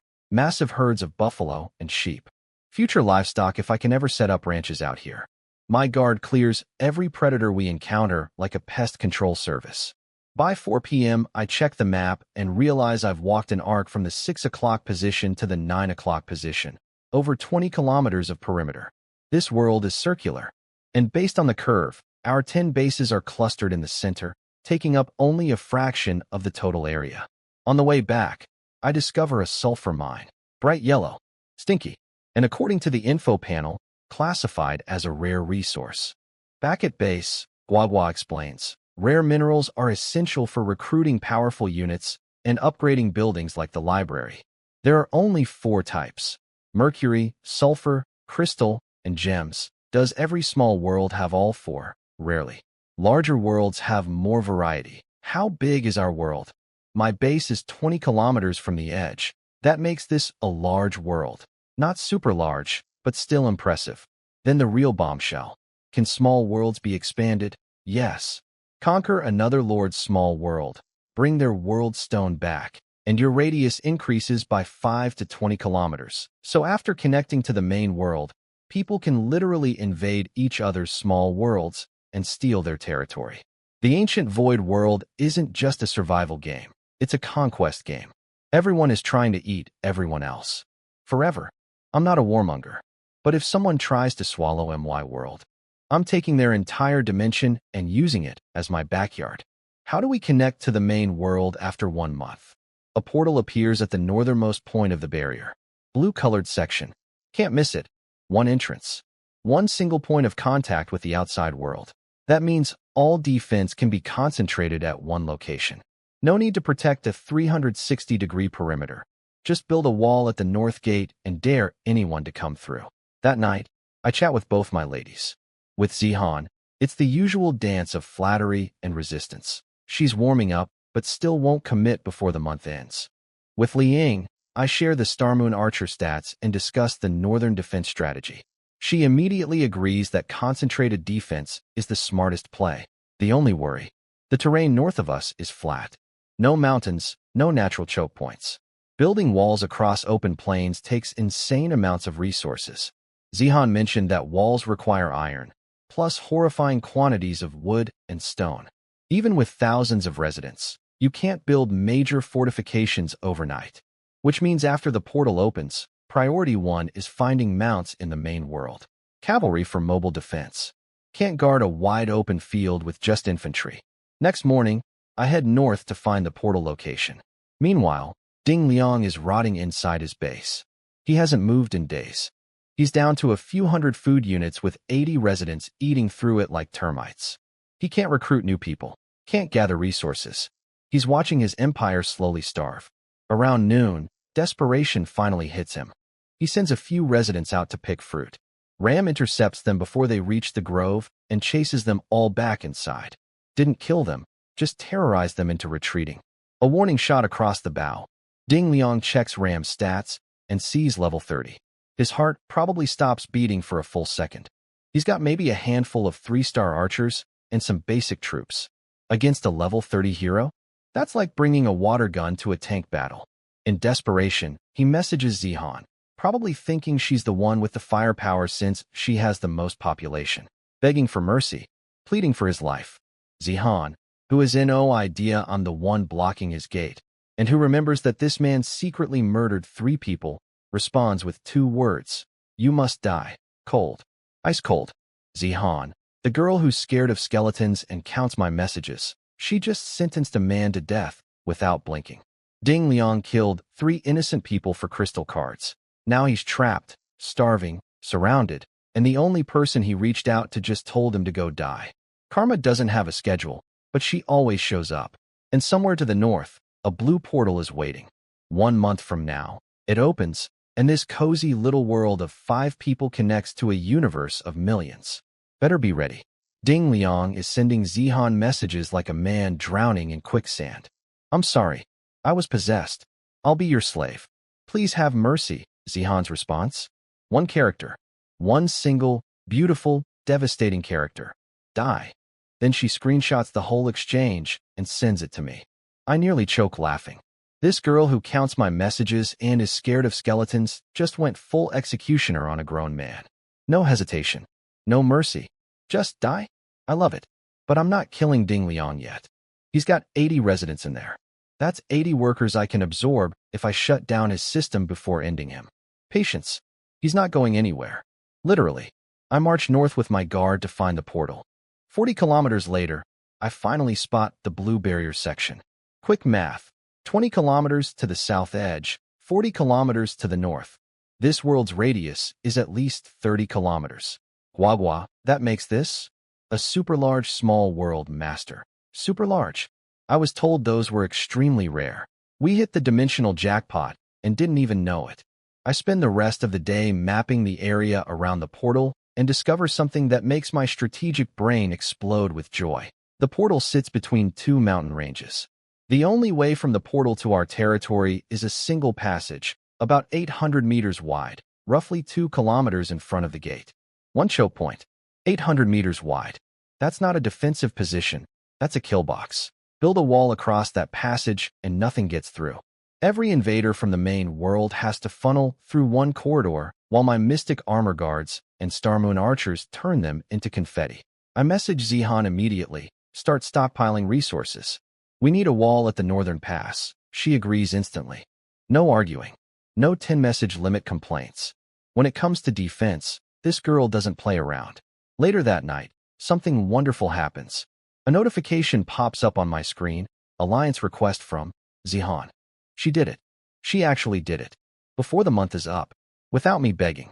I smashed the accept button so hard I nearly break my watch. What happened? Why the sudden change of heart? Humph. It's just a few days early. Don't make a big deal out of it. And don't bully me, or I'll break the alliance immediately. Translation. I've been wanting to do this for days, but my pride wouldn't let me, and now that everything is obviously safe, I can finally stop pretending I don't trust you. I hold back every teasing comment that springs to mind. She just made a huge step. No jokes. Be mature, Ding Fu. We discuss future plans.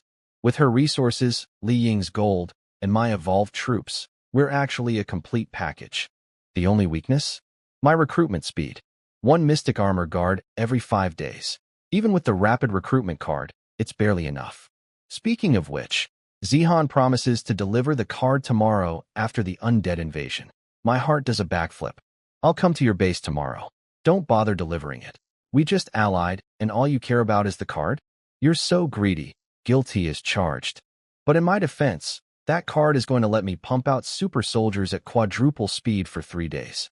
That's potentially 6 mystic armor guards, or Star Moon archers. 6 game-breaking units in 3 days instead of 30.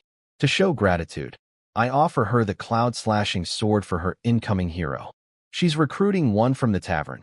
Costs 500 gold in 12 hours, and it comes out tomorrow morning. Meanwhile, I can't even afford to build my trading post yet, and she's buying heroes like they're on sale. The wealth gap is real. 5th undead invasion launches. Boss spawns in the same spot. I don't even react anymore. It's like checking the mailbox. Oh look, another crystal card delivery. Thanks, universe. This time it's a ghost king instead of the corpse king. Slightly higher attack and defense, same HP, but 70% physical dodge rate. Scary on paper. In practice, I have 2 mystic armor guards now. They charge in and both activate 5-hit combos simultaneously. 10 attacks total. Even with 70% dodge, 3 hits land. The Ghost King needs 1 hit to die. It literally materialized, made eye contact with me, and ceased to exist. Didn't even get to use a skill. Born and died in the same breath. Shortest boss fight in ancient Void World history. Green treasure chest, hero card, X1. Trial token X1, blue/3 star. Catapult blueprint. The luck rebounds again. My pattern is clockwork at this point. Bad cards for days. Then the treasure chest delivers the goods. The trial token is interesting. Guagua explains it creates a temporary portal to a timed monster-killing challenge. More kills equals better rewards. Blue quality means 3 uses. But with only 2 guards, I can't score high enough yet. Saving this for when I have an actual army. The catapult blueprint? Siege weapon. For when I eventually need to break down someone's walls. Filed under, future problems, future solutions. The hero card? That's going straight to Li Ying. She's still level 1 with no hero, earning 0 passive experience. She needs this more than I do. Every day she stays level 1 is a day she could die to a strong breeze. Tomorrow's plan: visit Zihan first thing, collect the rapid recruitment card, deliver the sword. Then visit Li Ying, deliver the hero card. 2 base visits, 2 beautiful women, 0 romantic complications. Okay, maybe some romantic complications. But I'll deal with those after I build my army. The countdown is on. 19 days until the portal opens. 19 days to build walls, train soldiers, evolve units, and prepare for whatever's waiting on the other side. The small world era is ending. The real game is about to begin. I arrive at Zihan's base, and there she is, standing next to her brand new hero. I check his stats: 2 stars. Talent: increases troop HP. That's it. That's the whole talent. It's like buying a sports car and discovering it only goes slightly faster than a bicycle. But hey, a hero is a hero. At least he can go outside and farm experience while she stays safe behind her 50 arrow towers. I pull out the cloud-slashing sword and hand it over. Here, don't say I never gave you anything. Equip your hero and go grind. Zihan's eyes light up like a kid on Christmas when she sees the sword stats. Her grin stretches from ear to ear as she practically snatches it from my hands. Then she reaches into her bag and produces the rapid recruitment card. The card. The Holy Grail. The answer to my prayers. The single most important item in my entire existence right now. I take it with trembling hands. This beautiful little card is going to let me quadruple my army production for 3 days. My heart is singing. Next month I'll recruit a better hero. She pouts, clearly embarrassed about her 2-star pull. Don't worry about star rating right now. Just level up. You'll get more heroes later. The tavern isn't the only source. Back at base, I do the math. The Star Moon Archer finishes recruiting tomorrow at noon. If I activate the card then, I maximize the 3-day window. The current Mystic Armor Guard in production is only halfway done. Starting the card now would waste half a day of the boost on a unit that's almost done anyway. Patience, Ding Fu. 1 more day? Next stop, Li Ying's base. I hand her the hero card like it's a birthday present. You're giving me a hero card? She stares at me with this expression that's half gratitude, half something else I can't quite read. Her cheeks go slightly pink.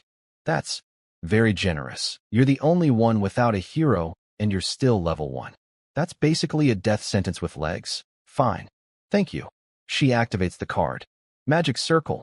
Flash of light. And standing before us is a woman. A gorgeous, golden-haired woman in gleaming armor radiating an aura of divine righteousness. Sinvana greets the master. Awaiting your command, I check her stats and my soul leaves my body. Sinvana, 5-star, 5 stars. The 1 in 100,000 pull. The lottery jackpot. The thing I told myself would never happen. Talent, Holy Light Maiden. Deals 300% damage to demons and undead. Holy magic effects doubled. Special skill, Holy Prayer. All troops under command gain 200% attack, defense, and life. 5% HP regeneration per second. 20% crit rate. Full negative effect immunity. Lasts 4 seconds, 2 seconds per spirit point. 30-minute cooldown. Troop limit, 2,000 troops. That's double Ram's limit. And that special skill, 200% boost to everything for a duration that scales with spirit. At high spirit levels, that buff could last over a minute. Her troops would become temporarily invincible every 30 minutes. And she deals triple damage to undead and demons? In a world where half the enemies are undead, she's basically a nuclear weapon against everything we've fought so far. I stare at the golden-haired beauty. Then I look at my hands. My hands that held that card. My card that I gave away. The 5-star hero that should have been mine is standing in someone else's base, calling someone else master. I want to cry. I want to scream. I want to travel back in time 5 minutes and slap the card out of my own generous hands. But I can't show it. I can't. Li Ying is standing right there looking grateful and happy, and I have to be a good ally. That's great. Really great. Good for you. My smile is so forced it could crack concrete. Li Ying doesn't seem to grasp how insanely rare this is. She's never had a hero before, never asked her system about hero mechanics. She just sees nice talent, kills undead better, and thinks it's a decent pull. A decent pull. She pulled a nuclear warhead and thinks it's a nice firecracker. Listen to me very carefully, I say, my voice suddenly dead serious. Do not teach her any skills. None. Zero. Wait until you find a skill steal to learn what her ultimate skill requires. This is critical. Oh, okay. If you say so, she has no idea why. She doesn't know about ultimate skills or skill steals, or the fact that 5-star heroes can unlock abilities that rewrite the rules of reality. But she trusts me, so she agrees. I call Ram over and tell him to lend Sinvana his refined iron sword and spring recovery armor for leveling. Ram's response. He doesn't just agree. He sprints over to Sinvana, rips off his own equipment, and presents it to her with the most pathetic, love-struck, puppy dog expression I have ever seen on a grown man's face. Loyalty check, still 100. Not because of duty, because of hormones.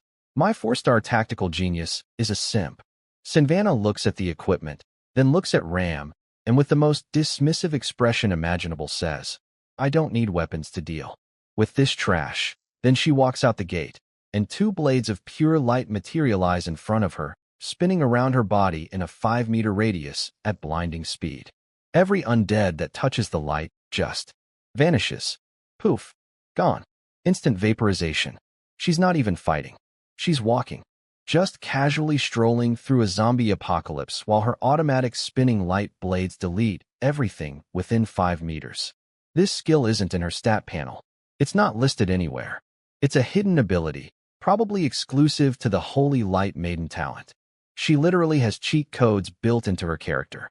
Li Ying's level counter starts climbing like an elevator. Level 2, Level 5, Level 8, Level 12. In minutes. Thank you so much for this hero. Li Ying is practically glowing with excitement. Yeah, no problem. Happy to help.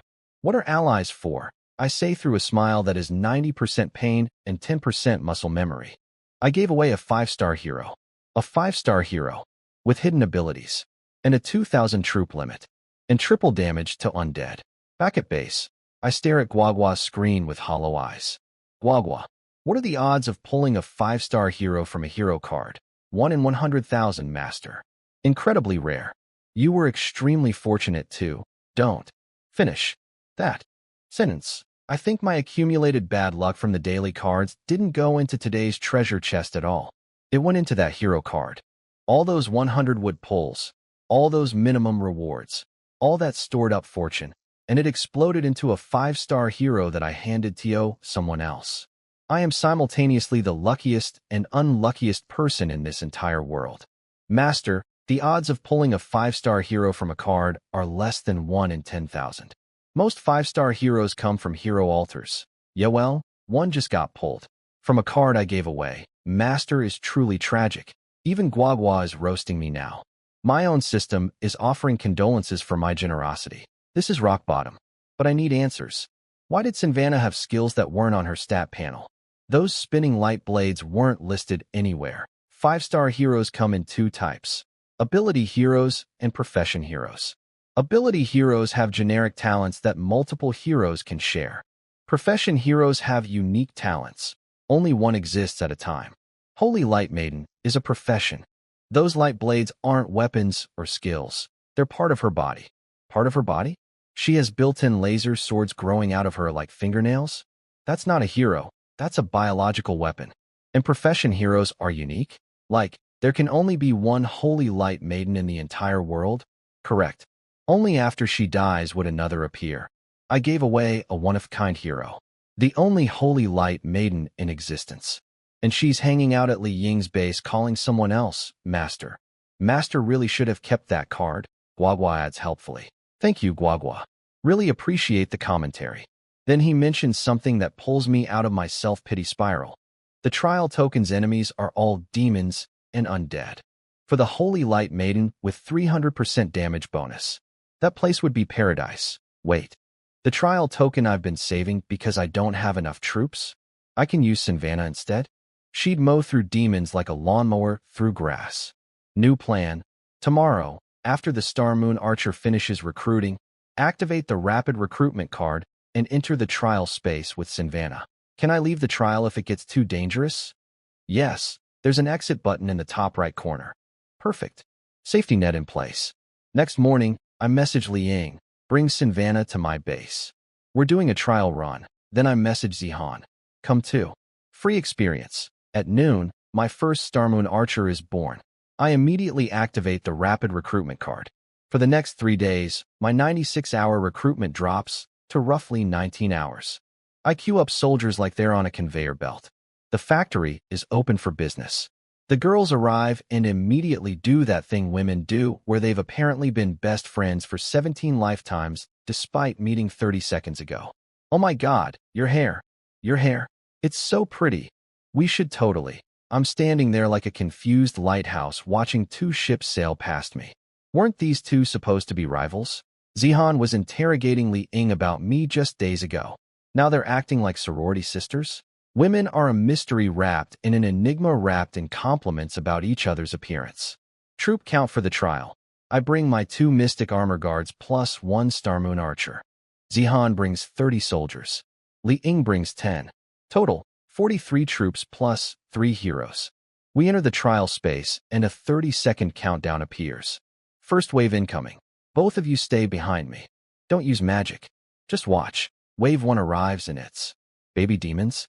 They're small, bouncy, hopping around like excited puppies. Almost cute. Almost. Sinvana charges in without being asked. Light blade spin. 10 seconds later, the entire wave is gone. Not defeated, erased. Like they were never there. Waves 2 through 4 are the same story. Sinvana solo performance. Everything within 5 meters of her gets automatically deleted. She's not even swinging. She's just existing aggressively and things die around her. The experience splits 3 ways since we're allied and entered together. Even the scraps are decent. Li Ying's hero is so amazing. Zihan gushes, eyes sparkling like a fangirl. All thanks to Ding Fu. He gave me the hero card, Li Ying says, shooting me a look that's 80% grateful and 20% something that makes my ears hot. Oh really? He gave you a hero card? How generous. Zihan turns to stare at me with the intensity of a police interrogator. The temperature in the room just dropped about 15 degrees. I can feel both pairs of eyes drilling into my skull from different angles. This isn't a conversation. It's a pincer movement. It's just a card. She was level 1. It was a safety issue, I stammer. And it just happened to produce a 5-star hero? What luck? Li Ying smiles innocently while looking at Zihan. Indeed. What luck that his card produced such a wonderful hero. For her, Zihan replies, matching the smile with surgical precision. These 2 were hugging 30 seconds ago. Now they're using me as a battlefield while maintaining perfect smiles. I'm standing between 2 women engaged in psychological warfare so subtle that NATO couldn't detect it. Oh look, Wave 6. The monsters are tougher. Someone recall Sinvana. I practically screamed to change the subject. Wave 6 is actually dangerous. The demons survive the light blades and charge forward. Sinvana has no weapon. Her light blades are medium range, but she's helpless up close. Her stats are 6 attack, 3 defense, and these demons hit hard. Her HP drops by 1/3 in seconds. Pull her back, I yell. Li Ying recalls Sinvana immediately. Heroes don't respawn. If she dies, she's gone. Getting her back would require a hero altar and godly luck. Losing a 5-star unique profession hero would be like burning a winning lottery ticket. Sinvana retreats, looking genuinely embarrassed. I'm sorry, master. I've shamed you. Li Ying puts on her warmest smile. Your level is still low and you have no equipment. Once we gear you up properly, you'll be unstoppable. She's level 25 with stats heavily weighted towards spirit and knowledge. 6/3/11/11. A glass cannon without the cannon part, because she refused to use a weapon. Her pride almost got her killed. But even at level 25 with no gear, she soloed 5 waves of demons using nothing but her innate light blades. At level 50 with proper equipment, at level 100, she'll be the most terrifying being in this world. And she belongs to Li Ying. Because I gave her away. I'm never being generous again. Ever. The Wave 6 monsters have 18 attack, 10 defense, and 220 HP. Tough, but not tough enough. I send Ram and both Mystic Armor Guards forward while my Lone Star Moon Archer opens fire from behind. The rapid fire skill kicks in, triple attack speed, and with piercing shot, each arrow skewers 3 demons in a line. 2 volleys, 3 dead. The archer is a printing press of death. The guards wade into melee, and it's pure destruction. Ram's level 38 gives him 27 attack, plus the guard's own 13, totaling 40. Against 10 defense, with the non-heavy armor bonus adding 50 damage, each normal hit deals 600 to 1,500 damage. The demons have 220 HP. They're dying in fractions of a second. Entire groups just disintegrating. The piercing strike skill is triggering constantly, and the 5-hit combo is on rotation. It's not combat, it's a WODCHIPPR. Meanwhile, the demons hitting MY guards are dealing 2 to 3 damage, which regenerates instantly. They might as well be throwing flowers. We blast through waves 7, 8, 9, 10. By wave 10, demon damage finally breaks 10 per hit against the guards, but we still clear it. Wave 11 appears, and suddenly the math changes. Too many enemies, too few guards. The regeneration can't keep up with concentrated fire from dozens of demons. I see the HP bars dropping faster than they refill, and hit the exit button immediately. No ego, no greed. Survival. We pop back into reality, and the rewards drop. 50,000 experience points each. Lords and heroes, 50,000. That's insane. My level jumps like it got launched from a catapult. My personal loot. A skill book called Destruction Magic, and a Shield Sword Infantry Training Manual. Zihan gets Ballista Blueprint and 3 random cards. Li Ying gets a City Building card and a Return Stone. I freeze mid-celebration. Wait. Did you say city building card? A city building card. The thing Guagua told me I need to restart a captured central system. The key to building a second castle, combined with Ding Liang's system that I'm planning to capture. This is everything. Li Ying reads my face like an open book and immediately holds both items out to me. Here, take them. The secondary castle matters more for you. No negotiation. No, what will you trade me? Just hands them over like they're spare change. The return stone is perfect too.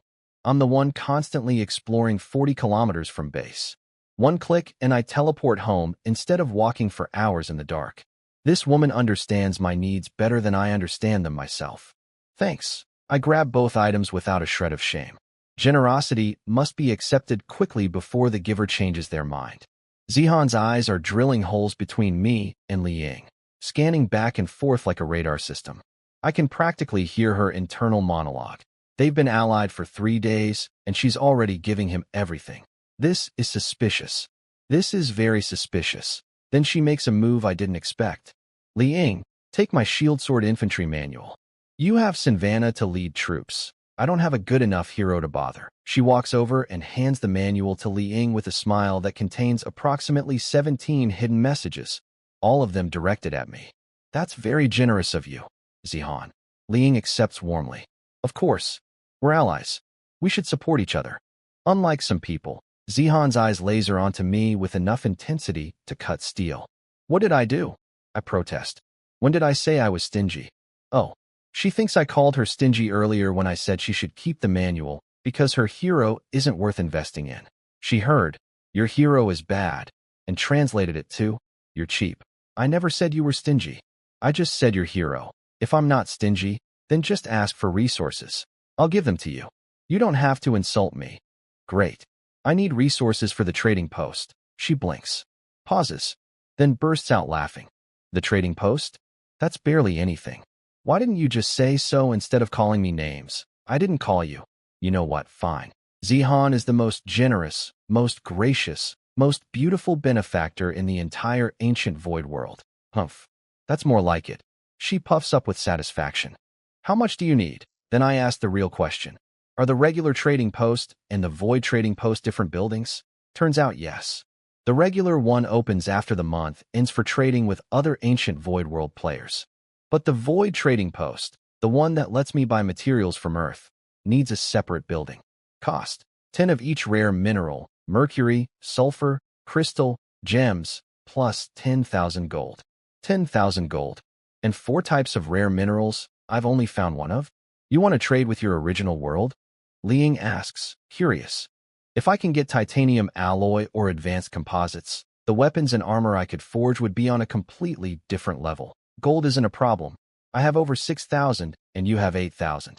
Combined, that's enough. The rare minerals are the bottleneck. She's right.